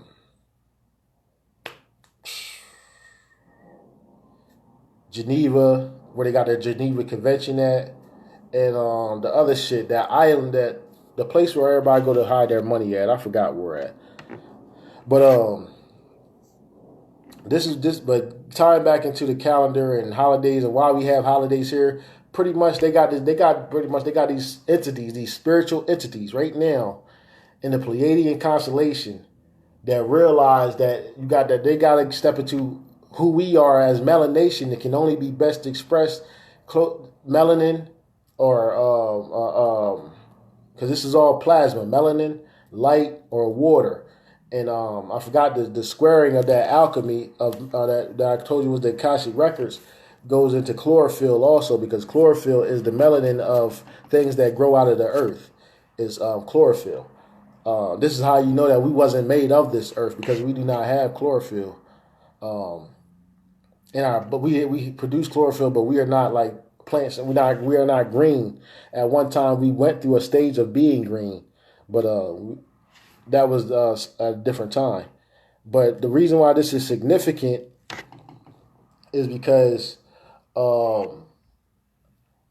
pretty much everything is being charged. All animals respond and react to us. They eat us because we ate them. We started the process of animals eating animals, the vampire spirit. We started the process even by us eating fruit. Even by now, this is still being a vampire. If you eat fruit, you're still eating someone else's storehouse of energy. Our storehouse of energy is the stars. That is our fruit. That's what we're supposed to be eating from. But we so fucked up in land, air, water, and space that we can't even acclimate our diets to be able to where we can breathe in, and but with every breath we take, we photosynthesize the air and the light that is in the air, and the nutrients that float in the air, and like pollen and all that kind of stuff. Like, we supposed to be able to just breathe this shit in and live. We don't even need to eat fruits and vegetables or drink water. It's supposed to be enough moisture in the air for us to breathe in that moisture and get all the and enough moisture around us and freely that we don't even need that kind of shit. So this is where you get the whole concept of breatharians. This is why I told you why they pollute the land, air, water, and space. Get back to the holiday shit by. But why all this shit that I'm saying ties into the holidays is because this is what all this is based on. This is why they need the holidays, because they got these beings that's in the Pleiadian constellation of our energy storages, which they label the Pleiadian constellation. They got their spiritual entities there right now that are trying to manifest into a physical body of utilizing us, and the best thing they could come up with, which was the same thing they came up with before with the dinosaur. They were in dinosaur form before they became Caucasoids. And we went to war with the dinosaurs and killed them off in their manifestations, or locked them into that species so they couldn't jump out of that species. But and then killed them off. Some of them survived. Some of them, you get the inner Earth people stories and all that kind of shit.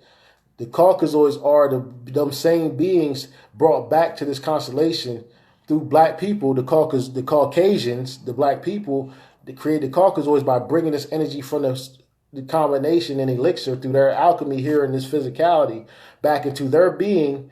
This from the Pleiadian constellation exclusively, and excluding other constellations out of their energy grid, and they brought this pure, just raw Pleiadian constellation, filling up everything within their being. And they basically, like how they say, you got the Dogons that only worship Sirius. They deal with the Sirius star constellation. They mapped the Sirius star constellation, but they didn't see none of the other fucking constellations and shit out here.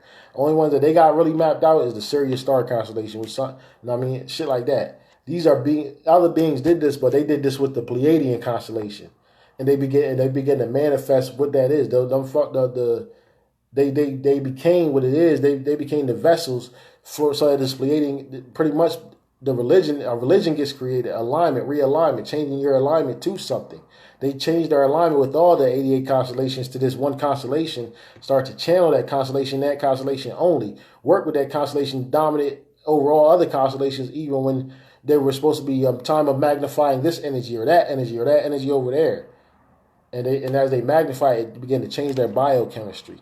And they began to create offspring that were Caucasoids and become all Caucasoids and change. And this was the whole process of leprosy, and how leprosy can go away after that phase went through. After that moon phase or the sun phase or summer solstice, along with a full moon type of thing.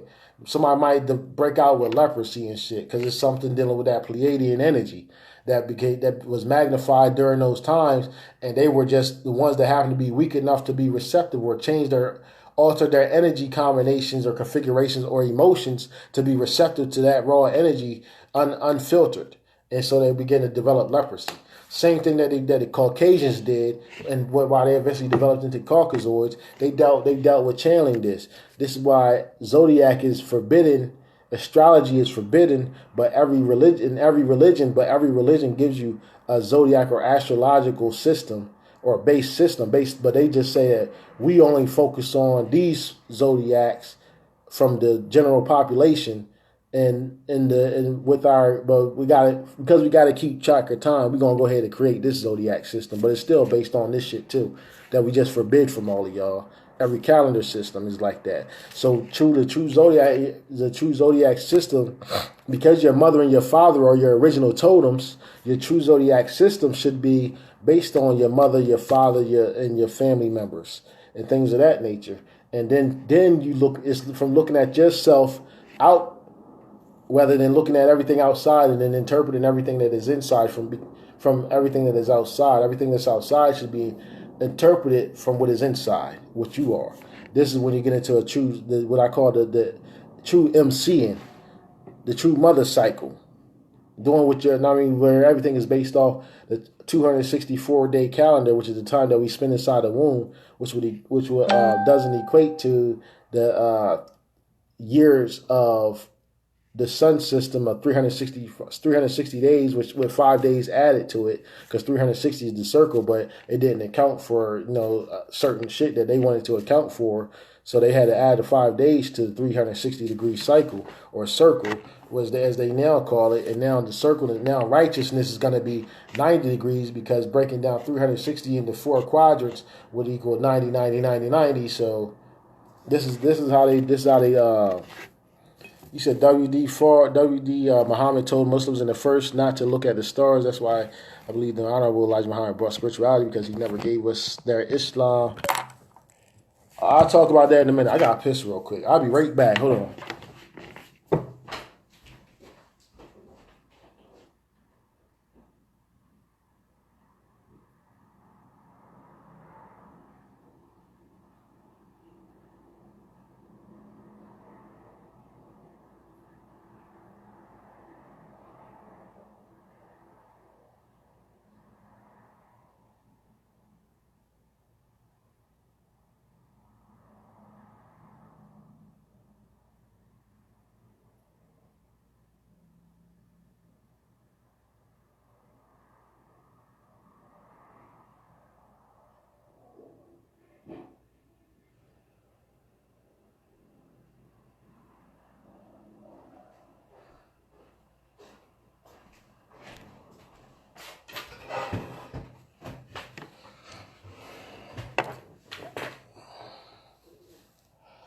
All right. Let me see. We are taught black empowerment. 360-degree cycle doesn't take into account both masculine and feminine properties. Both properties equal 720 degrees. But what I'm telling you, and the depths that I'm getting into right now, I understand what you said. I was rocking with the nation at one time, especially when I got into the nation of gods and earths and all that. And I got back into me always looking up the history where shit's coming from. So eventually I went into that, and I was already in Muslim for like 4 years at that time. So, but I was Salaf Salih Muslim. But I would lean more towards the Fatimiyun and the Shia Muslims, or the Sufi Muslims eventually. I really didn't get into the Sufi Islam at first, because those was actually forbidden books in my sect of Islam. So I actually did allow, at one time, went through the period of just not doing forbidden shit. But, yeah. But, well, you understand, it's always a lot of stuff that you understand that's good that you already know. My thing about, any issues I have with the Nation of Islam, it ain't got shit to do with the general population of the nation, or the fruit of Islam. It specifically deal with historical shit that is kind of really irrelevant with right now. What I like the shit that I be on. But at one time I used to debate everybody from every black spirituality system. Like I couldn't stand black spiritual motherfuckers. I was like, yo, just to prove y'all wrong, I'm gonna go study y'all shit. Cause y'all need to get with this fucking Christ. I'm telling y'all, Jesus is the way. I'm telling you, I know I had some fucking Jesus experiments. I'm telling you, I'm ready to study y'all shit and show y'all where y'all shit is wrong. And the more I studied, then I became Muslim. Then I mean, like, so, cause that's what the real nigga does. And, even if you're a real nigga, once you hear some real shit or you see some real shit, and, Islam appealed to a nigga, 18 years old, locked up in prison and shit, you gonna motherfucking be down for some shit that's talking some militant shit. So Islam was doing that for me. But with the nation, the things that Elijah Muhammad said, this goes back into what I say, things are true on a certain level. Like within this reality, we can say that it's true that birds fly, or we can say that it's true that when the wind blows, the trees move. But in the spirit realm or the astral realm or in another dimension, that shit ain't true. That shit ain't gonna happen. Does that now mean that because we are in that dimension or in the astral realm that is no longer a fact that trees blow? It's no longer a fact of life that trees blow, or that that water is wet and shit like that. No, it's still a fact, but it's a fact at a different frequency of your being. Yeah, exactly. It's a different frequency of your being at that time and place, and it was absolutely relevant and necessary because that's where you was at. That's how you developed. That's how you evolved, and you had circumstances and situations that you was able to finesse and get through, and master because you displayed that particular frequency and expressed fluency in that particular frequency and mastery of it. But then you may get to another dimension where like a nigga that's sitting here, I'm sitting here in Baltimore making salves and what's plugged into the spiritual community of Baltimore, and then I go back to my hood and I'm out there like in the trap trying to sell salves and shit and ointments and shit. And motherfuckers like, yo, where the weed at? I already know you got the weed. Where the weed at? And I mean, fiends coming to me and I'm sitting here telling fucking junkies about ointments and salves and the spirituality and how it deals with the saliva of the earth and all that shit. And all they want to know is, do I got a motherfucking 20 or a 10? Do I got change for a 50 or 100? You know what I mean? Where the fucking drugs at? Like, all right, that's cool, but you supposed to sell us the drugs first before you try to sell us all this fucking plant shit. Like, we want the fucking organics that we came to buy. You know what I mean? Like, this is what you did. So now the truth of organics and spirituality is no longer, it's the facts of life for me has now changed about me being in a spiritual community and there being people that, I mean, not saying that I perceive that the whole world was like this, but the way that my personal energy experiences life and interacts with life now has to change because I'm now in the trap. I'm not among kumbaya spiritualists and Zen Buddhists and shit. I'm out here in the trap now. And this is what takes place. This is how you got to understand it's different phases for different things. And with that being said, getting back to this is why the Nation of Gods and Earths evolved out of the Nation of Islam. This is why the Crips and the Bloods evolved out of the Black Panthers. And this is why the Black Panthers evolved out of whatever the fuck they was part of before that. I forgot. I just know Black Panthers, Black Cat, Black Pussy. That's where I need to end it at. I don't need to see no more. Deeper beyond. You get into that, you get into occult shit, which is where the Black Panthers really came from if you want to get technical, but I don't want to offend my Black Panther people. And that's not the subject that I want to get into, but I'm sure some Black Panther person is going to question me about that. And I am up for a discussion on that point. How the Black Panthers came from Freemasonry and shit like that.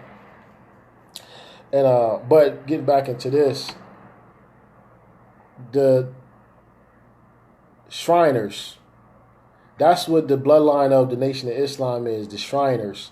And I'm going to talk about the Shriners when I talk about Thanksgiving, and because this also ties into how the Nation of Islam came here with this whole concept of Thanksgiving. So I'm going to talk about that in a minute. I'm going to talk about that when I get to that holiday. I got a St. Patrick's Day on my list first. But this is what you gotta look at. Certain shit is true on different levels, and even reality is different. Reality changes, truth changes because nothingness is nothingness. So real is disintegrated when you step into what nothingness is, which is true blackness. Just the elixir of life. The source is nothingness. So when you step into that, reality doesn't even exist. Reality it ain't shit. It's just a fucking something that phases in and out, some ember burning in and out, but it ain't really got no heat here. You know what I mean? And truth is under that. Facts are under that. Lies are under that. You know what I mean? And when you step into the grand scheme of nothingness, or the great energy, that blackness, that nothingness is. So that being said, with this whole spirit, with the whole holiday symbol thing is, uh, math. This you talking about, and also I want to add to that mathematics um, comes underneath of reality. Mathematics comes underneath of truth, or truths, or facts. That's all. Mathematics, numerology, numbers, counting, um, discriminating, all falls underneath the scope of, all falls under that whole pantheon of hierarchy of reality and truth and facts and love and lies and hate. It all falls underneath of that hierarchy. Even mathematics, even mythology, even archetypes, even spirituality. Spirituality falls underneath concepts of reality. Reality is nothing when you step into the blackness. Reality ain't even it. It's other. It's this. Reality is just another blip, another ember burning in the grand scheme of nothingness, which would make all of your facts, all of your truths, along with the lies, all of the light, all of the illumination, the Illuminati, and the original light bringers, all are nothing within the scope of nothingness. And geometry is an element of light. Geometrics is a light trait, but it's something that you need to know because we are illuminated beings, and we are do exist in a form that is of the light. But that form which is of the light was created from the darkness. That is what we also are. We are something that was created from darkness, given light, and now projected darkness through our light. And we call this experience, and then we take that light and project it back to the darkness, and we call that thinking in our minds. And the process of it going there is what we call the different places that it goes through. We call it spirits and spirituality and religion and communication and correspondence. And correspondence is key. You know what I mean? This is what we calling all this stuff. So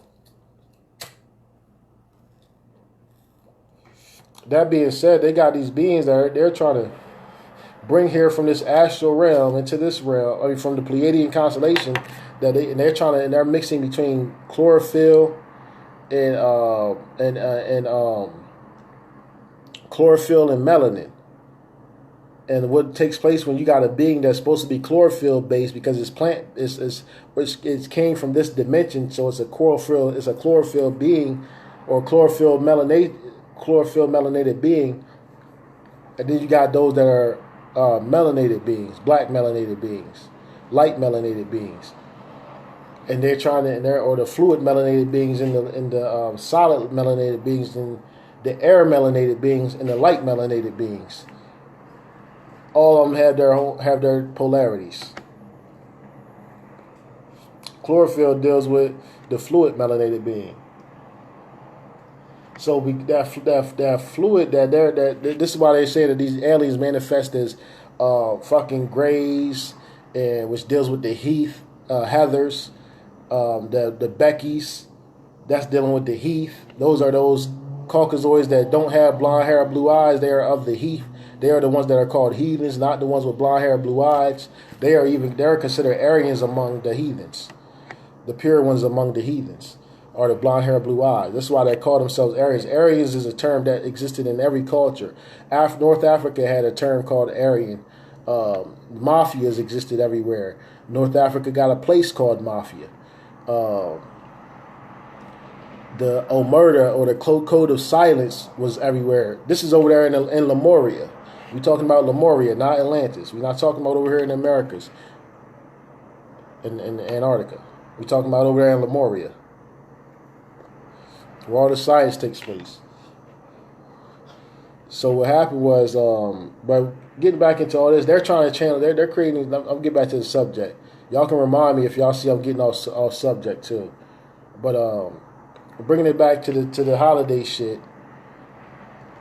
they are trying to bring these beings from this Pleiadian constellation, give them a physical body, and they've already manifested here as the dinosaurs, and they failed. But this was when we was in a different form. Now they're trying to remanifest here, but the dinosaur route is already canceled. So they're coming. So they're trying to come through another way, which is through the Caucasoids. They already came through the Caucasians. The Caucasoid, the Pleiadians, already got a body created through the Caucasians, which was the Caucasoid body.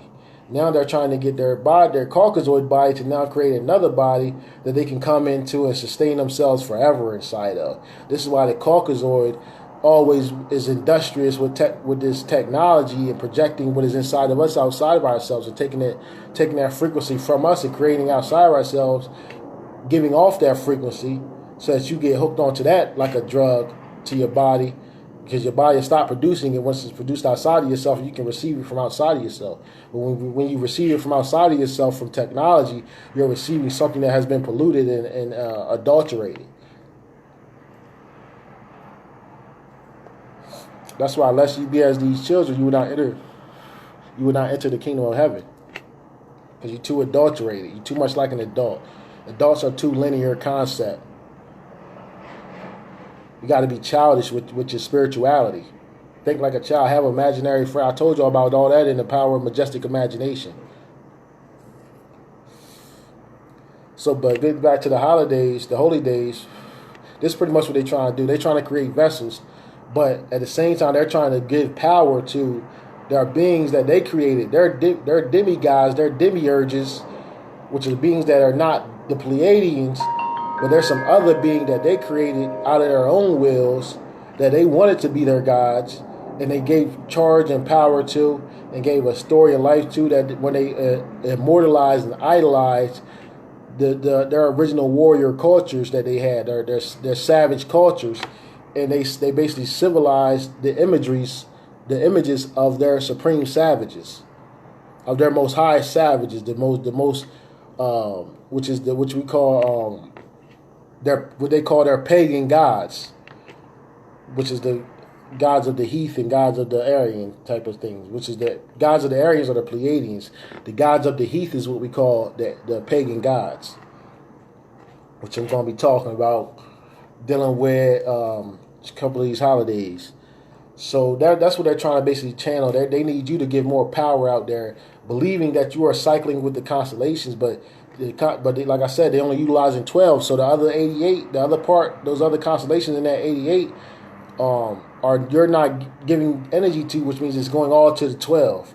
And because it's a misplaced energy, once that constellation gives it off, it gives it back to you. It gives it back. It shoots that energy out that you see in the form of light being emitted from the stars, is giving. And they somewhere got beings set up stationed in these out here in this atmosphere to snatch that energy that's rejected by the stars out of it, that you see in the form of light, and take that energy for their own means of accomplishing. That's why they keep getting you to work on this 12 or 13 constellation system or cycle, or zodiac or animal circle, your animus. Because by you doing this, then you now get perpetuated into a state of animality where you are perpetually, forever in a state of animal. You're not dead because they can't kill you. You're a titan. You're immortal.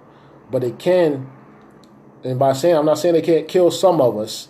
I'm saying that as a whole, they cannot completely annihilate black people, because they need that highly melanated being to be the energy conduit to draw that energy, because we are the only ones that can pull the energy out of the constellations. We are the ones that can stimulate the constellation to give it to us, to unlock that code. This is where the concept of alchemy comes from, is them trying to study that and figure that out, and how they can bypass us.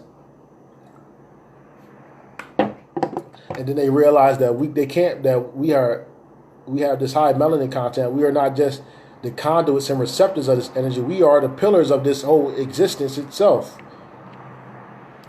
So now with the holiday shit comes into play is, all right, we know we can't kill you, so we got to put you on a different energy cycle. We got to get you channeling different so that you can stay in captivity. So we can perpetuate the captivity, so we can only allow you certain things. That's why I did my prison video yesterday, and I did this one now, so that you can understand prison and how the holidays is the prison that we exist in. the 12 elders, or the Council of 24, which is the 12 over here and the 12 ruling over there. The 12 ruling in Atlantis and the 12 ruling in Lemuria are the 24 elders, or the Council of 24, or King Arthur's Round Table, which is the Caucasus always taking over the rulership of patriarchs through paganism. Paganism deals with Pa. Pa deals with patriarch, father, Fa. Pa and Fa are the same frequency, or different manifestations of dualities of the same frequency. Fa and Pa. Pa deals with Papa, or Pope, or Pepe. Fa deals with father, or the fat, her, the one that fattens her, the one that impregnates her, the father. So we deal with this. Is also why they say papyrus. They writing on papyrus because the concept of having to write things down, whether to transmit the knowing, is a patriarchal concept. Also, is linear. Even that's why you got to write lines on paper and shit, and draw lines and circles and dots on paper, because you're replicating something natural. This is why the Muslims don't allow you to draw pictures or take pictures of them, especially not their women. They hide their women because they're hiding their feminine energy, so that you cannot put your spells and curses on their women that they have rulership of and infiltrate who they are.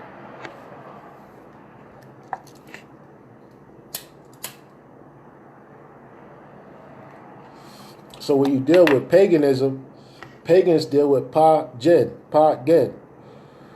or Pa-genesis, or Pa doing it again, or the father that is doing something again, or the father that is repeating something. The mother did it first, now the father is doing it again, pagan. The father is doing it again, pagan, pagan, father's generation, jinn, jinny, the jinn, the whisperers, the nafs, the whisperers that whisper the evil things to do, the jinn, generations, the pa's generations that doesn't have the balance. It has a big line with a little circle on it. That's not balance. That's how the letter P is created. It's not the M. It's not balanced M waves equal lines. This is the true depth of alpha beta spells and curses, which I still owe y'all 2 more videos on alpha beta spells and curses. Shout out to Biology for doing all these alpha beta spells and curses videos. But I'm still going to be doing 2 videos now. He speaks on it from the grid, from the perspective of the grid in the 13 zodiac. So because we speak on it from 2, because I told you if I hear somebody dropping something that I'm already going to say, then I'll leave it alone, let them say it, just share it. So I'm still going to do my 2 videos on alpha beta spells and curses. And but he's doing a good job, and I suggest that y'all go check him out. And so let me get into the holidays, because we still ain't even got into the holidays yet. I'm still breaking down this whole shit, patriarchal paganism and patriarchal generations. The paganism, these 12 zodiac and these 13 zodiacs, is paganism. If you go by these 12 or 13 zodiacs, you are dealing with paganism. Because you're dealing with something that man has created, has sustained and solidified into stasis. This little circle, this ring of fire. That's why they like to play with fire. They deal with the ring of fire, and they actually got a concept, a story that they talk about. The thing that was they tell about the foolishness of the white man. They said the white man started to see animals coming at him from all this. This also is a zodiac story. They started to see all these animals coming at them from different places.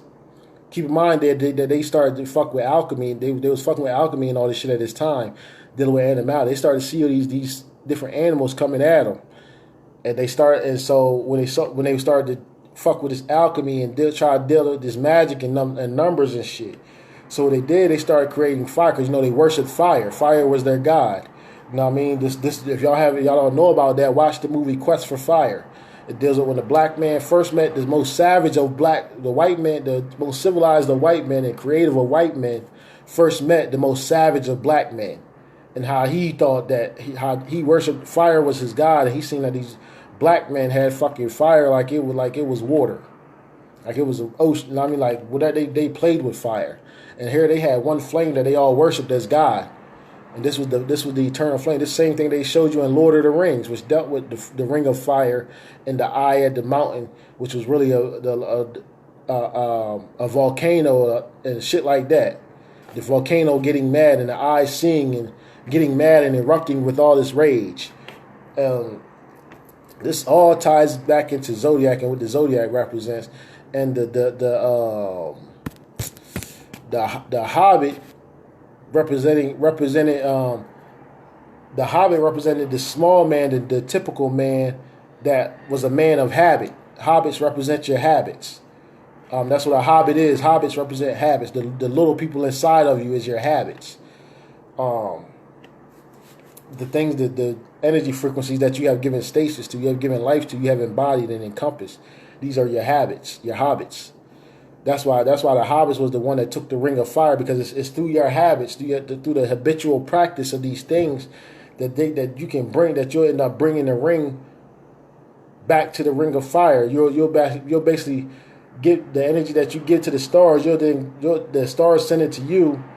That's been stored up there in the constellations gets sent back to you from the ring of fire. This is why, and it makes a ring for you within you that you can possess and have, and through this ring you can interpret dimensions. But at the same time, these things that you are interpreting are not real as soon as you take the ring off. You know what I mean? And then now you back to this reality, and all the shit that's going on around you is still happening. But you can step into a different dimension within this dimension while all this happening if you had to possess the ring of fire. Or, you know what I mean? And this is what everybody was after. And this ring could evoke dark shit or what you call positive shit or negative shit. This ring of fire that they're talking about is the zodiac, your animality, the animal circle. This is the ring of fire, the cycle of the sun that goes around, and the 12 constellations that are in that ring of fire. How you can get mastery of this and transcend it. And once you transcend it, though, and you thinking that you some adept scholar, the illusion is that, surprise, there's not 12 constellations or 13 constellations out there. There's really 88. So now you got to get back into alignment with all these, which means a lot of energy that you've been cycling and channeling to these other 12 constellations that was supposed to be working with these other constellations with. Now you got to go back and correct that, because you done normalized the hobbit. You done create a hobbit inside of yourself. And now you're perpetuating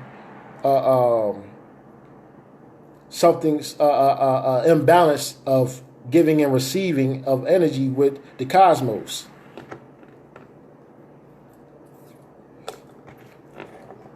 So now, how this ties back into the holidays is that the holidays are specifically designed.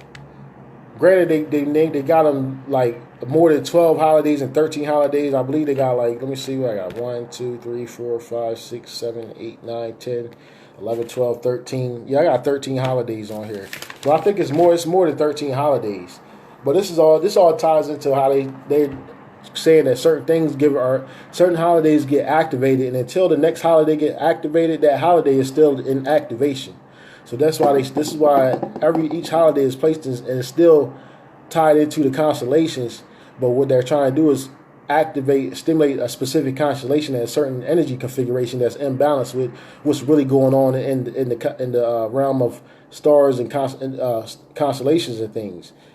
You know what I mean? And based off of this imbalance and this illusion of what's really going on through you celebrating birthdays and holidays and shit like that, and this time cycle and utilizing this Gregorian calendar to determine your age or to curse yourself with a certain age or aging process or aging mechanism or agent,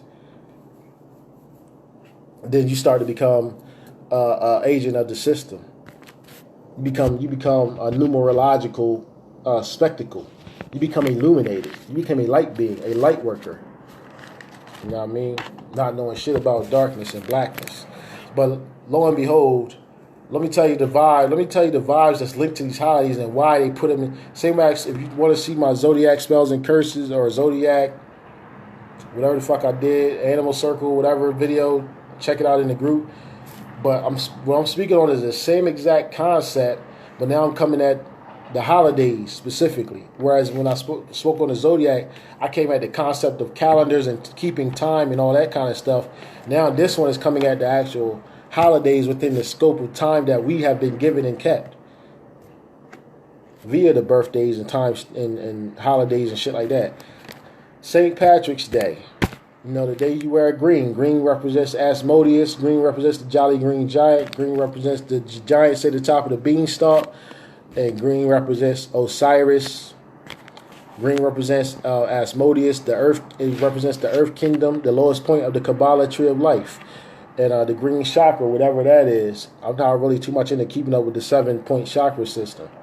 Or the 9-point chakra system, or the 12-point chakra system. So I got a different kind of chakra system I govern my life by.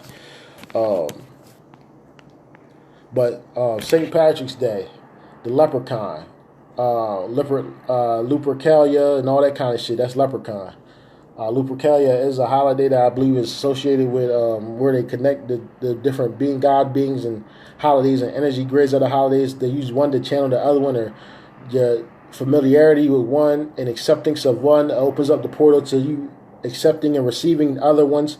And not only does it open your receptivity and ability and strengthens you to be receptive to all of this, you embody it and you actually perpetuate it, and then you open up portals and more doors for the beings that these things are created for, and or the ones that rule over these things are able to siphon your energy or your life force or your will or your willpower or your creative force of will by activating these holidays from the true perspective that they're supposed to be activated from because of what they were created for, and serving the true purpose. And how, but I'm also going to speak on is the resolution to all of this.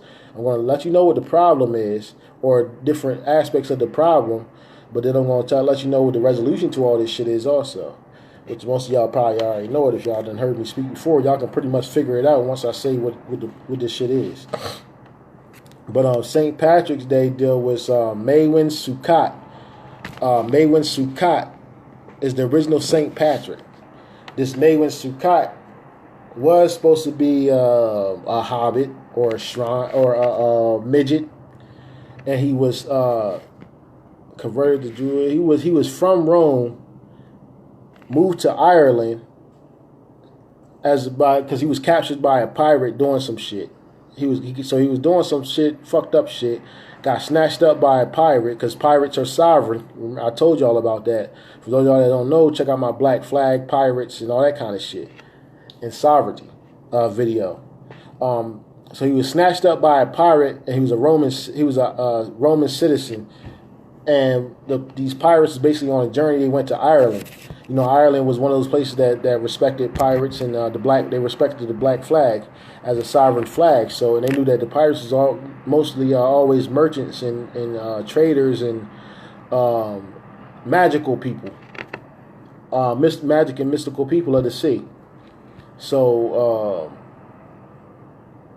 so he was snatched up by the pirates, taken to Ireland. When he went to Ireland, because this Maywin Sukkot was he was a Roman priest.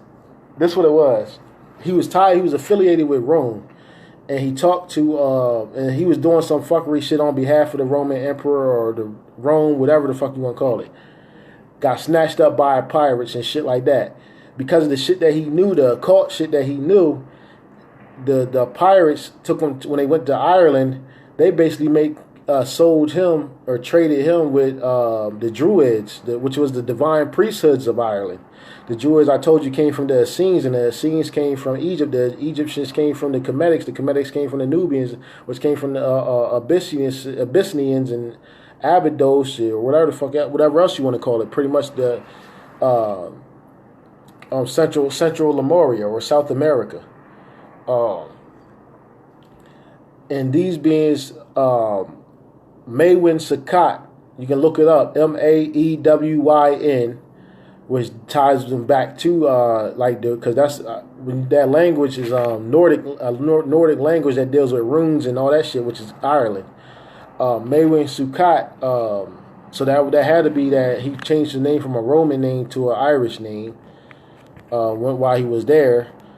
Which will symbolize which will be a symbol of his initiation too, because the Druids initiate you by changing your name to based on whatever culture that you exist in. So that means he actually willingly went through the process of initiation through the Druids, came back to the Roman Empire, got initiated into their higher occult fraternities dealing with the Roman priesthood, then went back to Ireland, and his symbol that he went back, the banner that he went back to Ireland under, was the shamrock, which is the flower, because you always had when you dealt with spirituality, they had different levels of initiation where you are a plant, you get planted. You know what I mean? So they gave you a flower to represent you are a plant, you are an agent being planted. You are not yet established, or you know what I mean, you are not animality that is known to a certain area yet. You are being sent there as a plant to be planted. So that plant was the shamrock. Now, once he got to the shamrock, that was the sigil that he basically moved under through the magic of the Catholic Church, after already being initiated to the Druids before he got initiated through the Roman Catholic Church priesthood. Then once he was initiated by the Catholic priesthood, the Roman priesthood, he then was dispatched, since he was already familiar with Ireland from being part of the Druids. He went back to the Irish people. And they actually got them off of. This is another reason why the Irish people are fucking alcoholics to this day. Part of this Roman Catholic shit that they did was took the fucking they used to eat magic mushrooms, because the Druids was into shrooms and shit like that, holy herbs and shit. That's why he went back under the banner utilizing the shamrock to represent the holy herbs and spiritual occult herbs and shit like that. Also, he knew that the real rulers of Ireland, which was the Druids, would be receptive to that, and he would become basically given a pass in Ireland because of his Druid affiliation. So through his Druidic affiliation, and he basically took them off of eating the magic mushrooms, which they showed you in Super Mario, and converted them to alcohol. Drinking alcohol, because it dealt with different kind of spirits. It lowered their vibrational blood frequency. Alcohol lowered their frequency, so that lesser vibrating spirits could come in to the frequencies or to the vibrations where higher vibrations was taking place. They could have a lower correspondence to help them get to the ladder, and alcohol was that ladder that was used for these lower spirits or these demonic spirits to infiltrate the Irish blood or the Irish genetics. This is why they were switched over from magic mushrooms and magic plants and herbs and shit and psychedelic plants to alcohol. Same shit with the Indians. That's why all the fucking Native Americans that they call Indians are alcoholics now. They was taken off there because something about the effects of the alcohol changing your equilibrium in this dimension is something else that the psychedelic plants and herbs do, but they do times 1,000. So they had to lower your frequency. So they took the Native Americans, which was the Mongolian mixed with black blood, then later on mixed with the Caucasoids that came over here, and then those were given the Native American status, those offspring, not the true indigenous people, which were the blacks, the Olmecs, or that they call them, or whatever, Atlanteans, Aztecs, Mayans, and Incans, and all, and Blackfoot, and Algonquian, and Cherokees, and all that kind of stuff, Delawareans, and all that. But what pretty much what happened was that he was sitting over there. He infiltrated their culture, and what do I have here? Let me see what my notes say. He infiltrated their culture. Originally blue. Oh yeah, originally blue was the color of Saint Patrick. They represented the blue man, which was you seen in the Avatar, represented that blue black. That blue was the original color of Saint Patrick. But then there was an Irish rebellion, and in that Irish rebellion, this is saying that the Druids basically got the Irish together to resist the Catholic Church, which was coming in and under the banner of blue and four-leaf clovers as the plant, and shamrocks and all that kind of shit. And blue was used in the royal courts of the ancient Irish and on the ancient Irish flag, but after the Irish rebellion, it became green. And the green dealt with part of the legend of St. Patrick, saying they said that he drove the snakes out of Ireland. But what happened was where they say that the St. Patrick and the Irish drove the snakes out of drove the snakes out of Ireland was actually it's hot as fuck right now. I ain't gonna take off my shirt though, because they'll be saying that I'm strip teasing for likes and all that shit, and for views. So, but I'm hot as fuck right now. This sun is beaming through this window. But they said that they drove the snakes out of Ireland, but them driving the snakes out of Ireland was actually the what I got here was was St. Patrick, or the Catholic Church defeated the Druids in a contest of magic, and then they broke it down and used the shamrock to explain the Holy Trinity to the Irish. Because the shamrock was never really existed. The four-leaf clover deals with the occult. Right. Y'all got the right ones watching too, huh? And the Holy Trinity, the three, it's really a three-leaf clover, which is where the Trinity come from, but the Trinity really comes out of the concept of the Trinity, actually comes from the concept of there being a four in there, and the fourth one is not just where it's the Father, Son, and Holy Spirit, but the Holy, it's also the Mother. The Holy Spirit is that which is between the Father, the Mother, and the child. Is a Holy Spirit, a spirit that all of them possess. That's the Holy Trinity that is also four, the three that is also four. You know what I mean? And so this is where St. Patrick come from. This is why they say if you don't wear green, you get pinched and shit like that. We pretty much saying that if you don't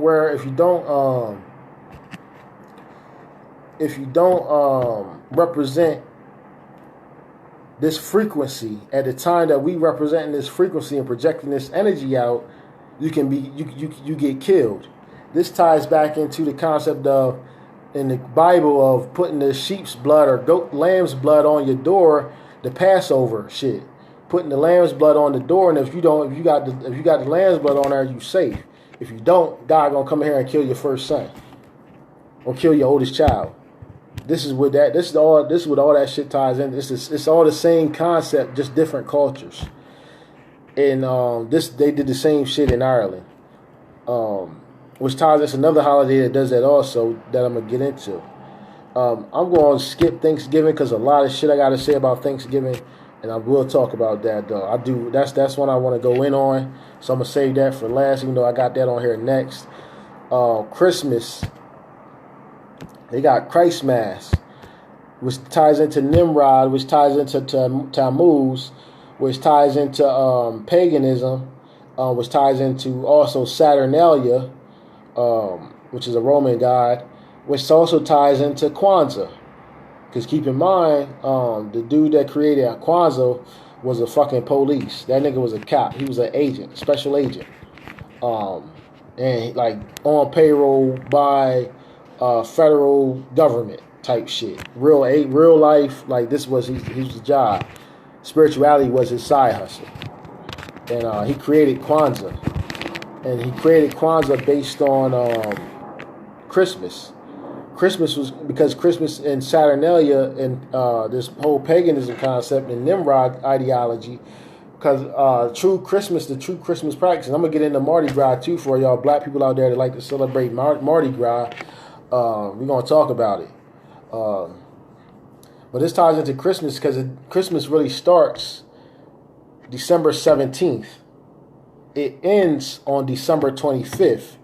And on the day that it ends is when you're supposed to be giving everybody that survives this process, you give everybody gets a gift. And this is what you celebrate. It actually deals with some warfare type shit, some patriarchal death match shit that's supposed to take place from December 17th up until December 25th. And on December 25th is when all the survivors celebrate with their loved ones. That being said, Christmas is Christmas. or the Christ massacre. Christmas is actually deals with what they call now. I'm trying to find the words based on what's popular lingo now. So I say Christmas ties into what this concept of Christ consciousness that's going on right now. And mass deals with the massacre or the masses, because the masses have been massacred. Your consciousness and your consciousness has been slayed, has been assassinated, has been terrorized and demonized and destroyed. Therefore, Christmas deals with the Christ Mass, or the mass, or the what they also call associate with the Black Mass, which is where you celebrate death and represent the death and the true meaning of this energy. And what this energy truly represents. Nimrod was a warrior. Nimrod was a ruler. He was a war god. Nimrod was a killer. And he celebrated Baal, and we celebrate Christmas to this. Pretty much back then. I'm gonna say why they celebrated this shit back then, how they celebrated, and now why they celebrate. Back then, it represented Baal, or the soul of El. El was a specific god. Baal was the soul of El. Christmas and putting a tree inside of your house and decorating it with silver and gold ornaments, and putting presents underneath of it was the worship of Baal and the soul of El, or patriarchal society. And what took place is that the men would do this. This tree represented the man, the matriarchal system, and at the top you put the angel or the star to represent his divine connection with the cosmos. How he has his place among the stars now. He rules the cosmology now, and underneath of it you put gifts. Those gifts, and this is where the trickster comes in with that concept. Those gifts that you put in there, because the silver and gold decorations represents the conduits of highly melanated beings and less melanated beings, how this patriarchal concept has been spread globally and worldwide, and they have achieved it. Christmas is that celebration. From the 17th to the 25th, you're supposed to celebrate the process of that. With Kwanzaa, they still do the same thing, but they associate different things corresponding with the same energy, those same days, and why those things are celebrated. Not saying you can't do that. That's why they got these different concepts. Each day represents a different, and they do it with Hanukkah also. Each day represents a different attribute, or like love and peace and harmony and community and all that kind of shit. You can label it whatever you want to label it. But if that shit ain't dealing with black supremacy and destroying anything else that's associated with this same day, then that shit ain't right. That shit is too kumbaya. And that's what Kwanzaa is. Kwanzaa is to kumbaya. That's my new word for Kwanzaa, to kumbaya. That's what it really is. It's to kumbaya. A lot of shit out here is to kumbaya. To kumbaya. Too much, you too all-inclusive of this shit. And not only are you too all-inclusive of this shit, you're saying that anything besides this is unacceptable. That's the same spirituality of the zodiac, saying that these 12 constellations are all-inclusive and anything else is forbidden. My religion is it, and anything else that even circulates this is haram. It's idolatry. It's forbidden. That being said, the shit that I'm talking about is not all-inclusiveness. I ain't speaking about transcendentalism. I'm saying, like, we not even going to include light in this motherfucker. We're going into blackness. I'm not talking about all-inclusiveness. I'm talking about transcending every light and everything that is produced in and of the light. And how we can do that from our light being until all of this light, and we can transcend the light as our own source of blackness. And manifest and change and alter the light how we see fit, if we choose to, if we unify like we should be. I'm not saying that we all got to be standing together in the same room to be unified. Frequency, vibrational frequencies, high and low, positing and negating. So that being said, Christmas deals with the paganism. Paganism, I told you, deals with pod generation, meaning when the father energy, matriarchal energy begins to generate. This is what Jesus sacrificed, being killed on the cross was, but he really wasn't killed on the cross. That deals with how man sacrificed his divine feminine. He died on his divine feminine and I mean, we let divine feminine down. We died on the divine feminine, and she's mourning, crying, and all that. Mary, Virgin Mary, and prostitute Mary, the initiated and uninitiated of the divine feminine, still are affected by patriarchal supremacy. And so that's what Jesus represented, the continuation of those patriarchs. Ancient order of Melchizedek was a patriarchal, ancient, majestic order. I don't give a fuck what you call it. There you go.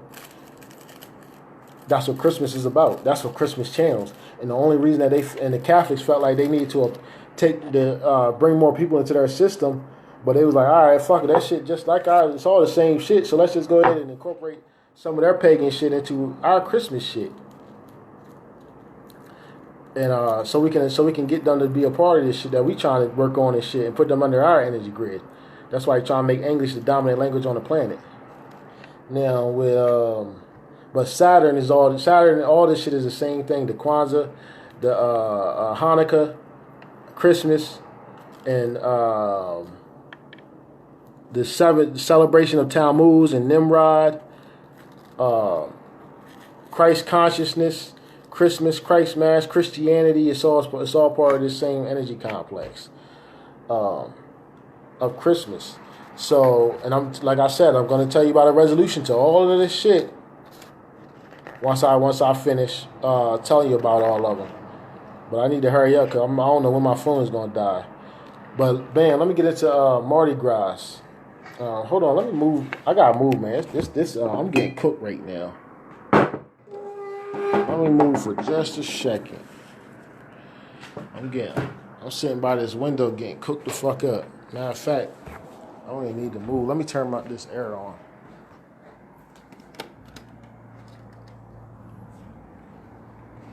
We're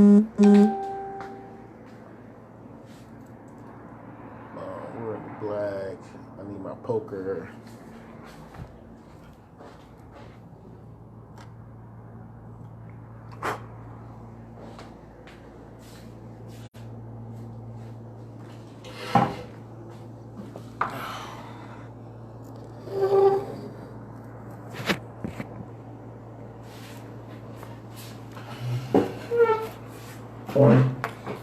All right.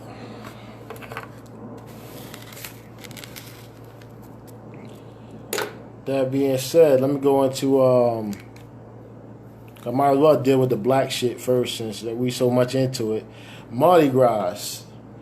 Mardi Gras is the feast before famine indulgence. That's the purpose of that's why Mardi Gras were created. It was a time where you feasted before a famine.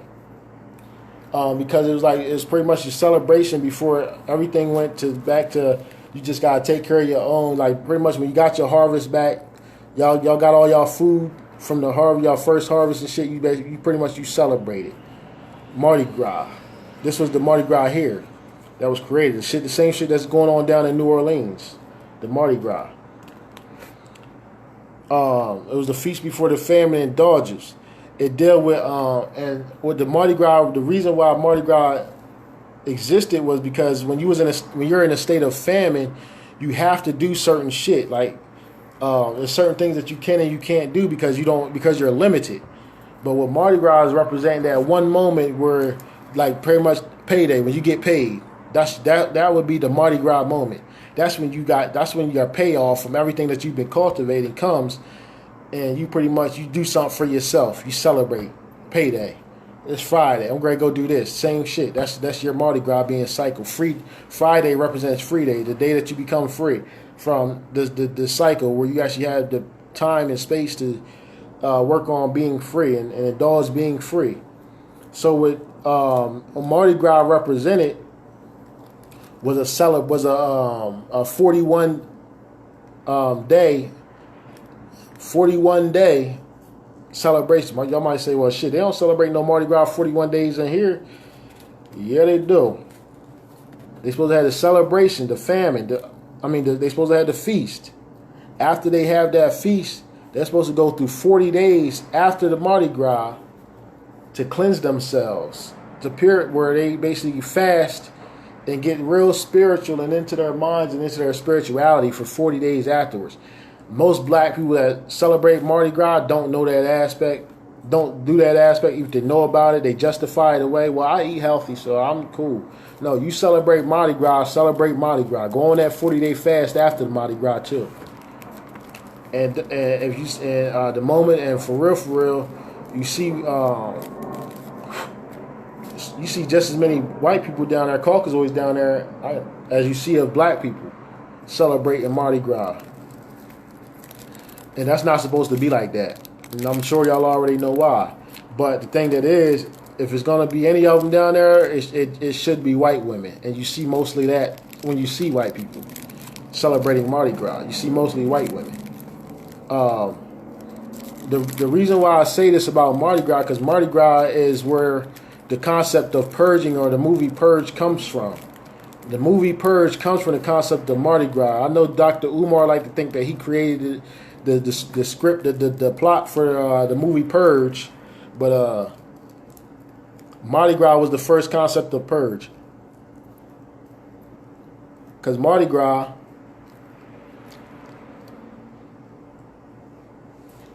hold on.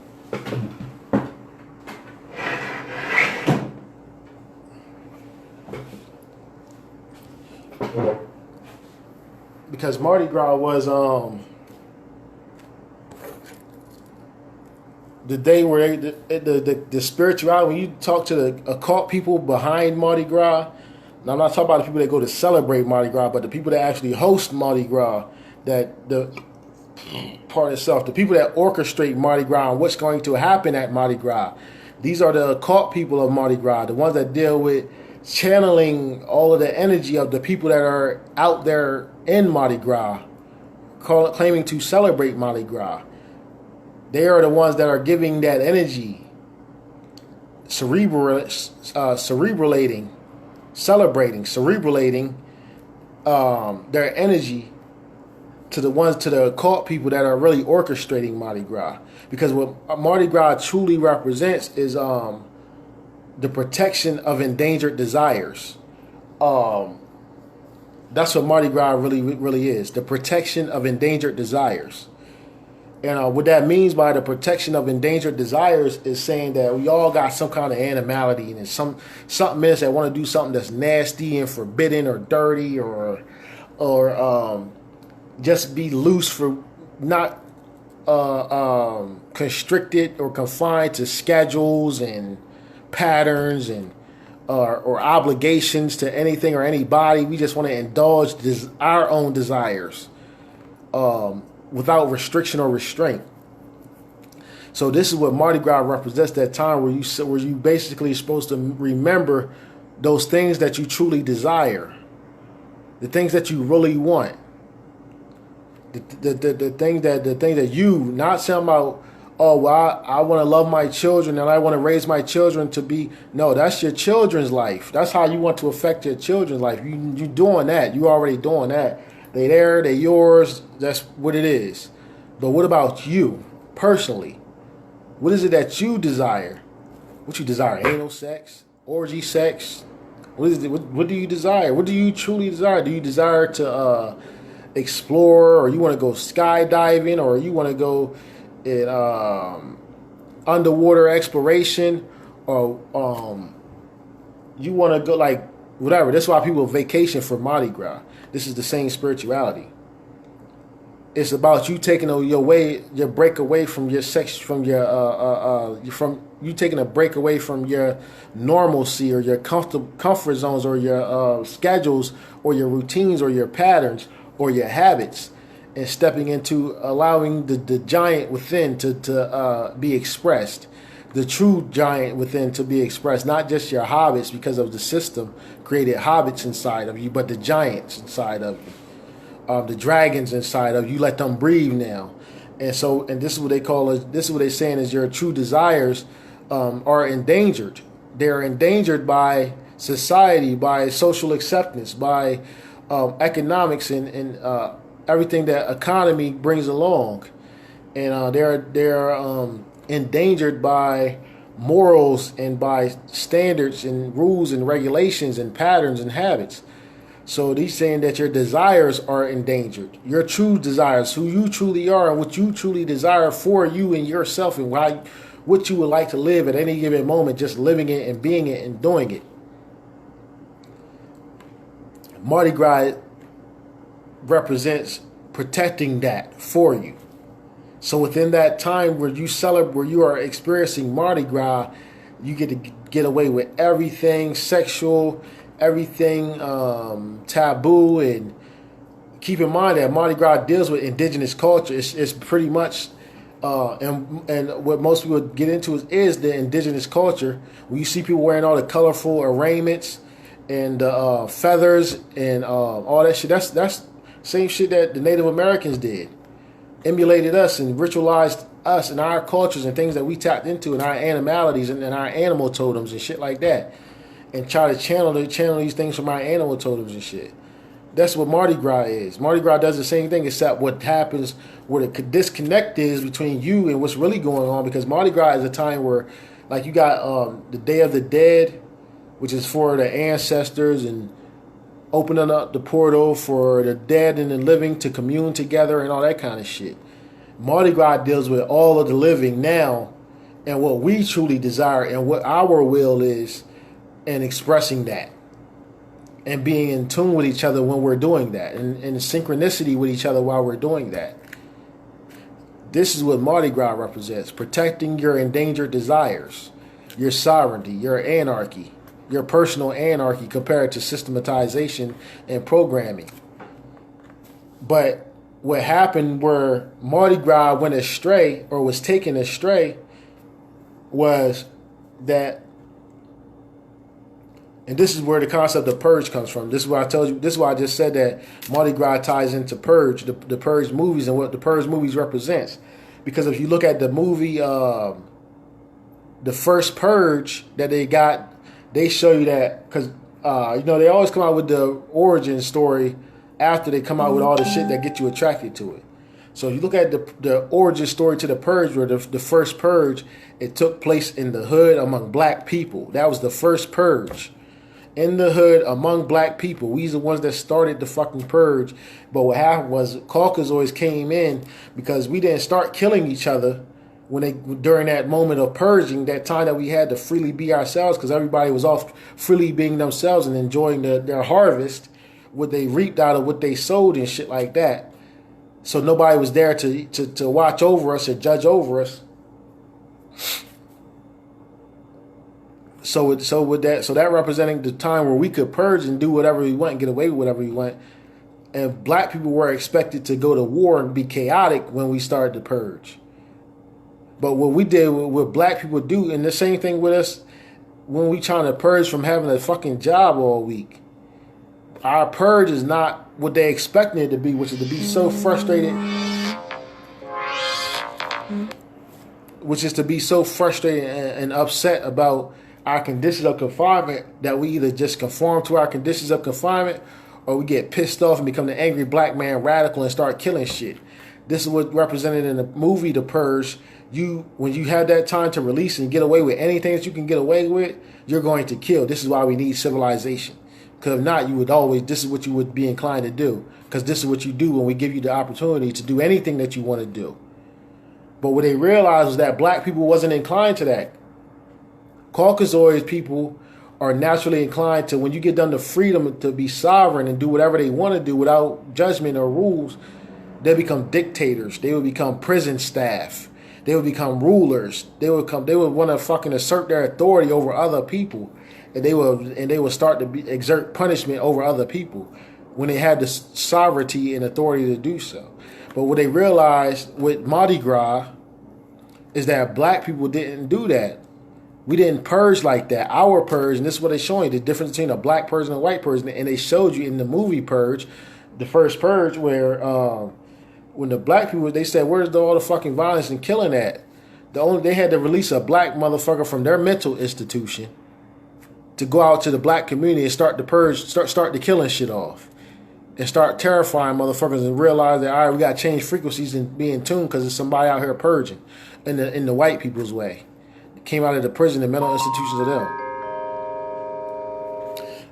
But when the camera showed the black people purging, They show these motherfuckers out. This motherfucker having fucking block parties and shit. This was their purge from all the fucking hell and all the shit that they go through, and white people take them through.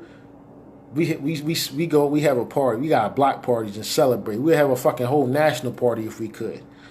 Because we get our energy and frustration, and we can transmute energy through song and dance and love and joy and pleasure and things like that. This is what Mardi Gras is.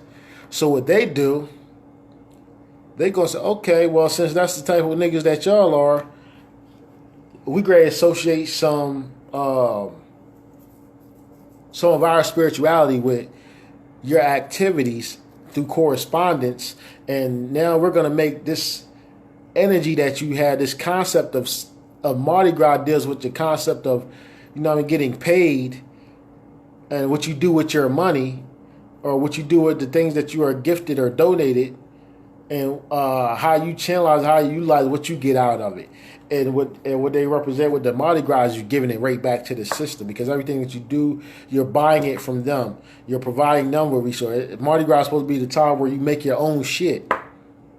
You handcraft you're supposed to spend all year from the time of the last Mardi Gras. You're supposed to be spending that year crafting your ornamentations and your objects and your dressings and clothings, and whatever you're going to wear for Mardi Gras for the celebration, because it deals with how you cultivate yourself in preparation for the apocalypse, or for the divine retribution, or for when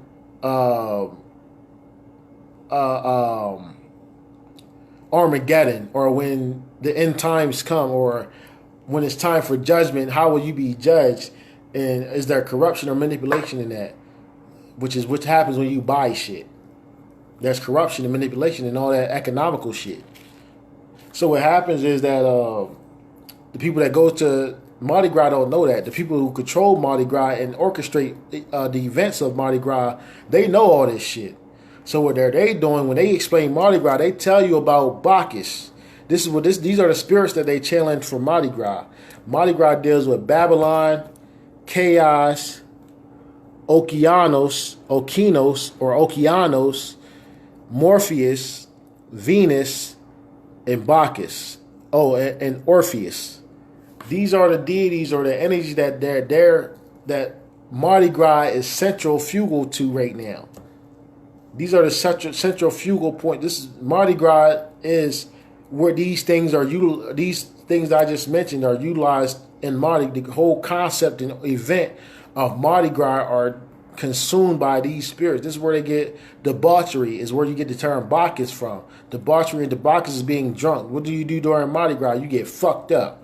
Everybody alcoholics during Mardi Gras, even non-alcoholics. If you out there at Mardi Gras, you getting drunk. This is that Bacchus energy. Then they got the chaos shit that's going on, which is everything happening at once. Everybody's in their own independent Mardi Gras celebration. That's that chaos energy. The Venus energy deals with that mothership, that matriarchal energy that opens the portals. The Morpheus energy deals with orchestrating you through the illusion. And I forgot the Orpheus and the Okeanos, but Babylon, you already know about that. Babylon deals with the speaking and the expressions and the symbology, the symbolic meaning of everything, and how they've associated and corresponded, and all these beings that they corresponded with, all correspond with desires. Everything dealing with the color schemes and combinations of Mardi Gras deal with desires and illumination and the light show, the illusions. In Mardi Gras, the ritual itself deals with protecting endangered desires. What would be endangered desires to somebody that indulges in all this shit, the fucked up shit that goes on in Caucasoid cultures and shit and mindsets, or white male supremacy world, in the occult world of white male supremacy?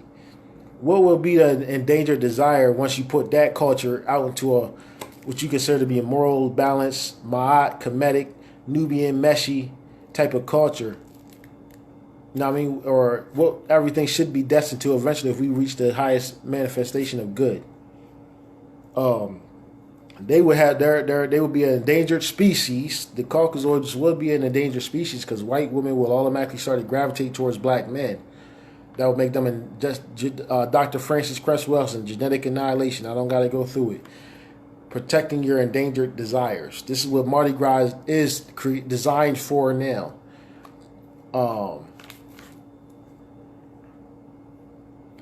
What do the bees mean?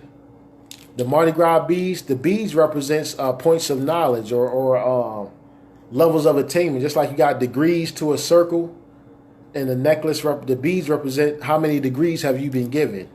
Each bead represents a degree, and they just give you degrees now for showing your titties. You know what I mean? Shit. If that was the case, that shit, for all the fucking pictures I done took on social media, somebody should be showing me. Somebody should be giving me beads and shit. You know what I mean? I should have a whole motherfucking house full of beads. You know what I mean? And but that's what it's for. The beads represent initiation. It's like when you wear a head wraps. The head wrap represents their concept of the universe spiraling, and the completion of it is when it folds under on itself. Just like I told you, black bends and folds and spirals and becomes gives off a reflection. That reflection is what we interpret as light. Those reflections and inflections of the reflection. The Illuminati diamond, the illumination, the light show. You know what I mean? And yeah.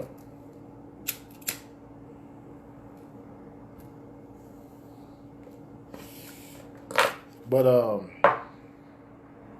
this is what Mardi Gras is, and for those of y'all that don't know, protection of endangered desires, the feast before the famine, indulgence. It represents the purging. And the spirits that have been associated with the purging is Orpheus, Bacchus, Babylon, Venus, Chaos, Morpheus, and Okeanos. And it's another one. It's another couple ones too that they associate with it too. But it also utilizes our ancestral correspondence, indigenous people, because they utilize the feathers and all the different colors and cloaks and things like that.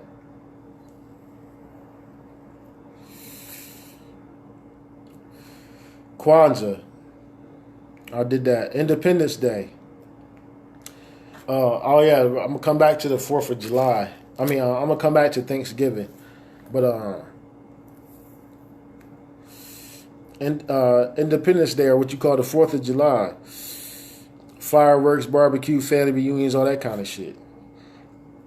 Independence Day deals with the isolated entity, deals with where they went to war with the Roman Empire to show that white male supremacy has finally achieved the apex of separating himself from matriarchal energies, or from the matriarchal world. This is what they call manifest destiny, or their promised land, or heaven, or those that are always having. They will always have as long as they are here. Because this place is just as, the Americas are just as abundant as Africa. For those of y'all that glorify Africa so much, the Americas are just as abundant with Africa, and has things that Africa does not. Africa has things that America does not. America has things that Africa does not. And by Africa, I mean Africa, Asia, Europe, and the Arab Peninsula, and North Pole. By the Americas, I mean the Americas, Canada, all the surrounding islands, and Antarctica.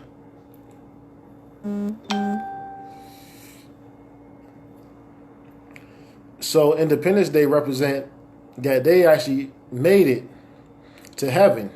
The Seraphic Wars were brought to heaven from Lemuria, were brought to Atlantis from Lemuria. And they succeeded at establishing the patriarchy. Not only that they succeeded at establishing a patriarchal energy here, or government here, they've actually succeeded at breaking that. I never celebrated Mardi Gras. I never did that. But that's what a lot of black people do. And if you look at Mardi Gras, you can tell they talk all that black shit, nigga. You see how many fucking white people go to Mardi Gras? Don't tell me that this is a black holiday, or a black or indigenous celebration, because them motherfuckers ain't indigenous. Just like I said, fuck certain ancestors. All them fucking voodoo spirits and shit, for real, for real. White people have been using that shit against us. That means the ancestors have been working with them. Kemetic spirituality, Egyptian spirituality, Sumerian spirituality, Chinese spirituality, Hindu spirituality. All the white people have channeled all of these spiritualities, and the ancestors have responded to them with favor. Even to this day, with favor. Over us. Above us. The ancestors ain't doing shit to destroy them or cut them off from all the energy that they channel to get where they going. Ancestors gave them that, and not only gave them that, it's sustaining that. How come the ancestors ain't working for us as thoroughly and as warrior-like as they did for them? Yeah. So this is why I'm telling you that I'm coming with a different kind of system, with the spiritual system that I'm creating. Because I'm dealing with something that's going to get you back into your wholeness, your holistic lifestyle, your holistic energy, your soulism, your oneness. This is what I'm talking about. Where you don't even need the motherfucking traitorous ancestors. Them cultural ancestors. Them cultural ancestors. Because ultimately what we're talking about is freedom from government and freedom from spirit and transcending spirituality. We're also talking about freedom from culture, ascending and transcending culture, or the need for a culture or a cult. How many constellations do your cult utilizes? We are right now in America. This cult utilizes 12. They're trying to implement 13. These are 13 different cults that are in operation here. 13 families. 13 original states. This is what they dealing with. 12 here, 12 over there, 12 for Atlantis, 12 for Lemuria. This is your biblical council of 24 that they talk about in Revelations. And then that one that came into that circle of 24 that put fear into all of them, that they all worship, that they all was scared of. This is the spirituality that I'm bringing in. How I'm taking all y'all fucking cults, this 12 zodiac cults that y'all think y'all ruling shit and running shit with and orchestrating shit with, controlling things with, and I'm teaching you how to reverse and transcend. Reverse, give back, reciprocate, and transcend. Negate, posit back. Be more, because you've already understood this. You already had this transmission of energies. You already actually been this. Something that the ancestors wasn't. They didn't experience. The ancestors that we worship, they didn't go through the 400 years of slavery and shit like that. They didn't have a world in which they understood the white man as anything beyond some created animal for keeping the portal safe from lurkers.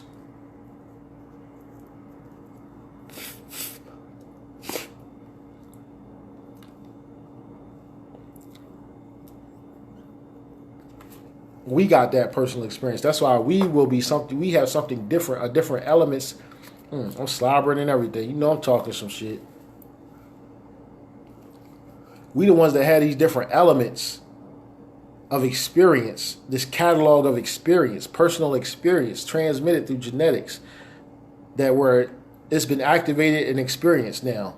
And genetics that we call in 500 years ago, or 1,000 years ago, or 2,000 years ago. Ancestors 50,000 years ago, 100,000 years ago, 1,000,000 years ago, didn't have these experiences. Not even the black one, the original black one that we are. It is experiencing that through us.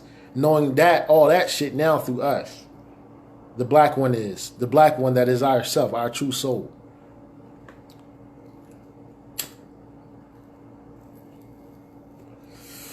Because it is the oneness of ourselves in every dimension. This is holisticism, soulism, holism, complete totality of self, of I am. That being said, Independence Day deals with the isolated entity. This is what they're saying they got independence from, the mothership, the Luciferian teaches about freeing yourself, disconnecting from creation and becoming your own creation to the point where you can create and sustain your own reality and magnify that, and you don't need feminine, you don't need the mother energy. to be any more than subjected to your will. You know what I mean? This is that's that's true Luciferian magic. Or Satanism or witchcraft. Witchcraft is switchcraft. But we do say we witches because we now gotta practice witchcraft because we gotta practice that switchcraft, that switching of the energies now because they got the energy switch. They already practiced the witchcraft on us, the wizardry through the spells and curses. So now we gotta go back and do witchcraft and get back into something else. But this what we are in. This why I say it's the ancient future because it is something that is ancient that we have to do. But what is to be done is also something that is futuristic compared to what the ancients was doing. Because the ancients have never done what we have done because they do not have the catalog of experience to do this, to do that shit from, or to do this, to require or necessitate the things that we have to necessitate in order to accomplish the sovereignty that they once had in their lowest form.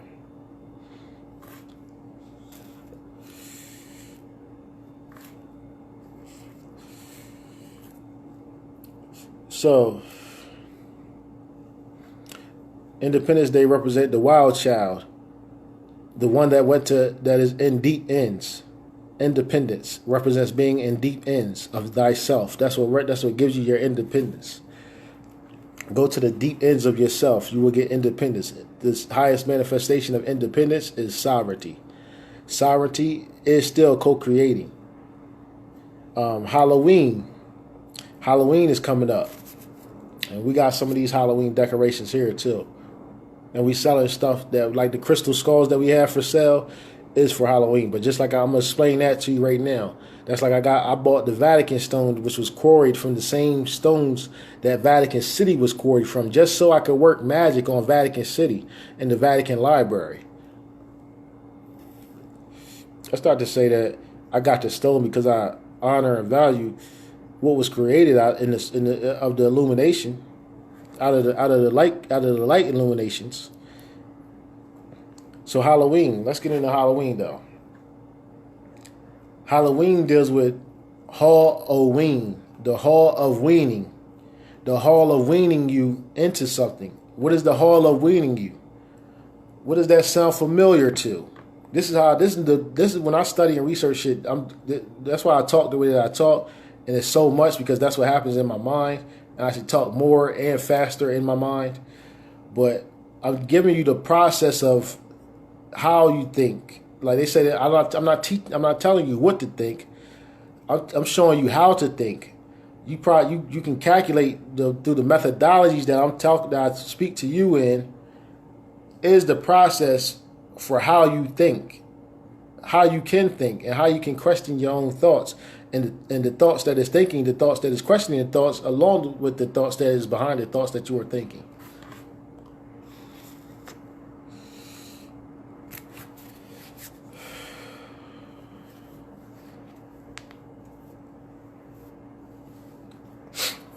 Halloween is the Hall of Opinions. What does that correspond with? The Halls of Amenti. I'm going to explain what that is right now. The halls of Amenti, as y'all know, come from Kemetic teachers. This is why we have Halloween over here, and over there in in Atlantis they calling it Halloween. In Lemuria they call it the halls of Amenti, and it's the same. It's the same exact thing. Halloween and the halls of Amenti correspond. But I'm gonna explain to you why it corresponds and how it corresponds. And I'm gonna tell you what to do with the energy, just because it's here and it's prevalent, and you are affected by it just by the imagery that you have to see during these holidays. Halloween is Hall of Opinions. Hall of the Dead equals Hall of Amenti. Hall of Amenti is the Hall of Mirrors, only passable by knowledge and complete lack of karma. This is what you learn when you study what the Hall of Amenti represent, because in the Hall of Mirrors, what the Hall of Mirrors originated from, the Hall of Mirrors was actually one step in initiation. Now it's just some game at Funland and shit. You know what I mean? But this was actually something that was utilized for initiation. This actually lets you understand why they got you, how they got you in this trance of the pursuit of life, liberty, and the freedom to pursue life, the freedom of life, liberty, and the pursuit of happiness. Because the Hall of Mirrors represents how everything is a reflection of yourself. And if you don't realize, if you get caught up into the reflection of yourself, you will tarry longer in the Hall of Mirrors. And you'll start to see other reflections behind you of yourself and get curious about those reflections. And other reflections that you catch in your peripheral of yourself, you'll get caught up and fixed on those reflections. But what you saw now disappears because you're focusing on it. And now there are new reflections in your peripheral and new reflections in your mirror that are reflecting something that is behind you in this Hall of Mirrors that now seems captivating to you. This is why magic ritual this is why mirrors are utilized for magic. Because mirrors correspond with Illuminati or illumination or the Illuminati diamond or the Philosopher's Stone or the melanin projection. The clarity that is between black and white, because these three things, and this is the Holy Trinity. These are not colors. Black, white, and clear are not colors. This is what the Hall of Mirrors represents. That clarity. Mirrors represents clarity. Seeing the illumination into the dragon. Right. Exactly. Bruce Lee was.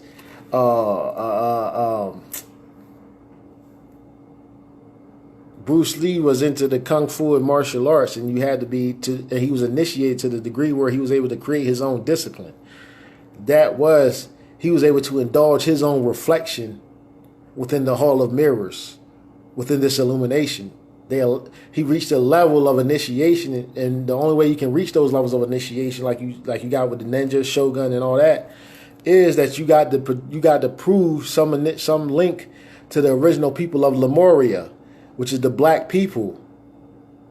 You got to prove some type of, for you to be a shogun, a ninja, or a assassin, or a Berber, or a nomad, or what they call it, a Valkyrie, a Voyager,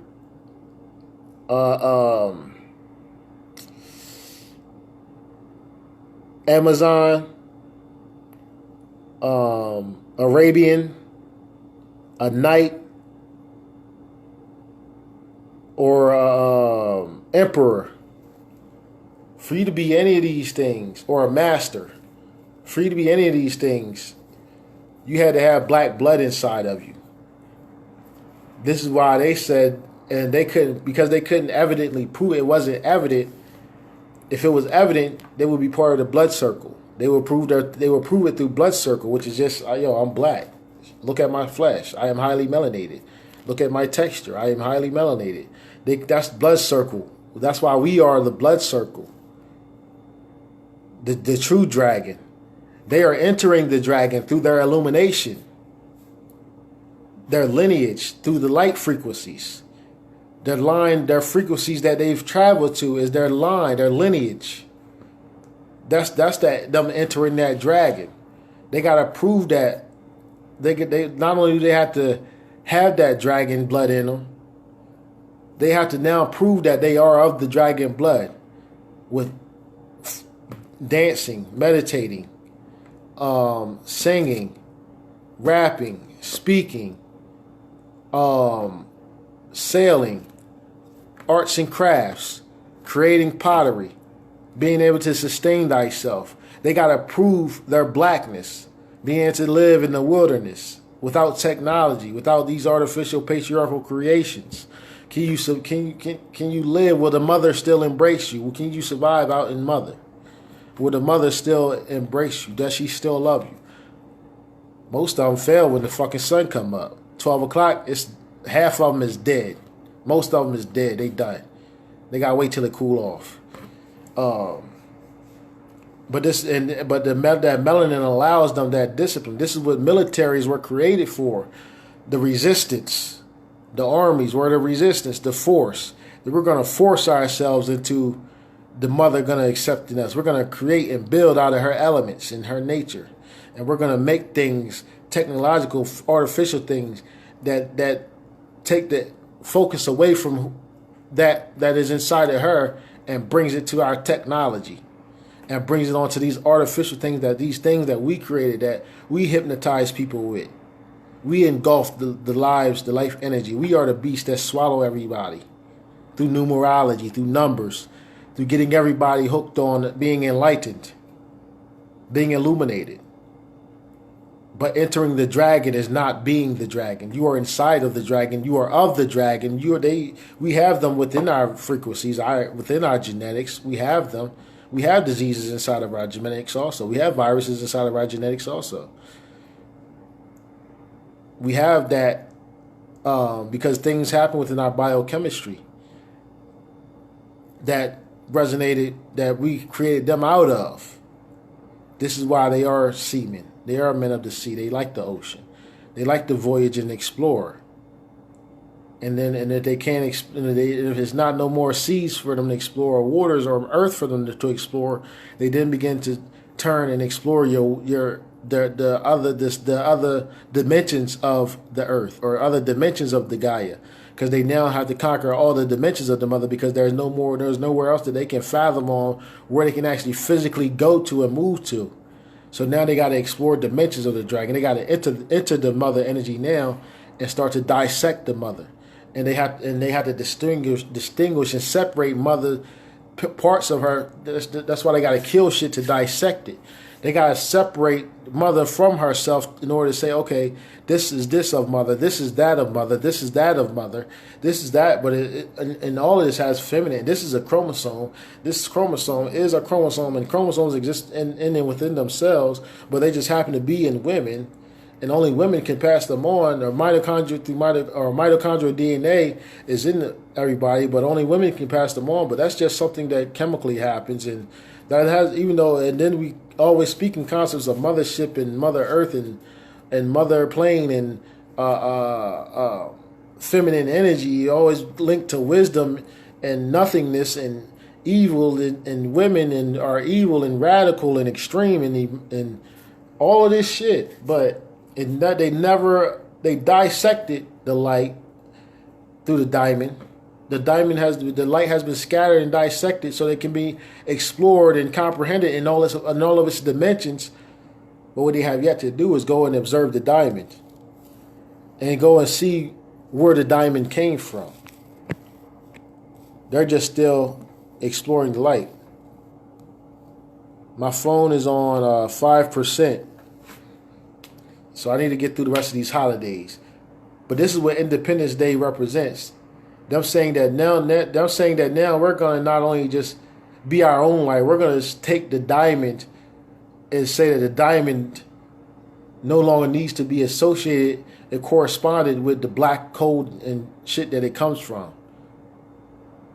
It no longer needs to be associated with all that. The carbon and black correspondence with blackness and darkness that it comes from, and being cultivated in darkness that it comes from. It has its own value and its own dimension. Now, diamonds are forever, and diamonds are a girl's best friend. You know what I mean? And Marilyn Monroe and all that shit, and all that freaky shit. So this is where, going back to Halloween now. I told y'all I get sidetracked a lot. Y'all gotta remind me sometimes. And I know some of y'all like to hear me when I go off and into some deep ends and start walking the plank. But the Hall of the Dead, and the Hall of Amenti is the same thing. Hall of Mirrors. The only way you can pass through these things. Hall of Amenti is the middle world. This is where on Halloween, or on the Spanish, what they call it, the Day of the Dead, where they celebrate Santa Muerte. Santa Muerte is a divine feminine underworld energy, the goddess of death, the Reaper. They call it Grim Reaper, because when the wrath of Kali that's to come. The divine feminine wrath that they expecting, the apocalypse. the divine retribution that they expecting. They believe that every now and then she basically opens this portal in a Menti where she lifts the veil between worlds, the dead spirits that get trapped here, that was not illuminated enough to find their own way.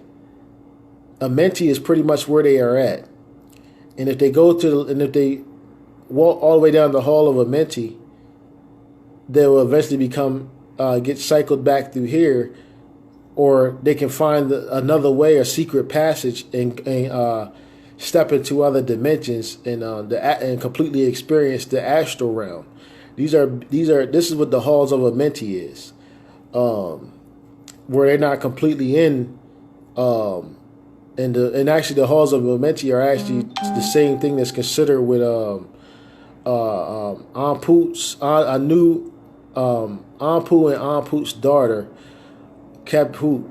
She's basically the one that brings. This is what the white Caucasus always call purgatory state. Also, she's basically the one that brings you water while you're in this purgatory state, while your body is being prepared, not knowing whether you're going to be recycled or. This is why they got stories of your body being mummified in the astral realm, by underworld beings in the astral realm or beings in the astral realm. Like, you still get mummified. You might get embalming fluid here, but you still get mummified, and mummification processes where you still have to be unraveled to the astral realm, and what the astral realm completely engulfs, and that during that time, and so that you can acclimate yourself periodically to that, they got the halls of a Menti, or the purgatory, where the living and the dead can both meet up. And this is what Halloween represent, the Hall of the Dead, or the Hall of Opinions, because this is pretty much where people get other people's opinion from. Pretty much, that's what it's all about. Halloween, the Hall of Weaning, where part itself, those that get to reincarnate, that are in line to reincarnate, they get knowledge during this time about our world and what's going on right now. And those of us that's here that's about to die, you can get knowledge about the astral realm and what you got to look forward to and what you got to watch out for and all that kind of shit. This is where you get pretty much the ancestors to get your opinion about shit. You get their opinion about shit, and you're supposed they get to come down here and correct things down in this world to prepare for when they return, or before they get here, or you get to work on things in the astral realm or other dimensions that you want to step into before you get there. This is what Halloween deals with. The Hall of Weaning, that door becomes open, that hall becomes open. This is why you should really be having sex on Halloween too, instead of giving out your fucking candy and shit. Have sex with that fucking candy all on the bed and eat that shit while you fucking on break, and start evoking some shit and communicating with some shit. You know what I mean? Fuck them children giving out candy to, because I'm gonna tell you about where that comes from too. But this is what it's about. And the only way that you can get out of the halls of a Menti, or the Hall of the Dead, or the Hall of Mirrors, or the Hall of Opinions, or Halloween, is it's only passable by knowledge, wisdom, and complete lack of karma. Meaning, if you don't get out of if your karma, your personal karmic debt, and keep in mind I told you about how other people can pass their karmic debt on to you, which means now you got to resolve that shit too.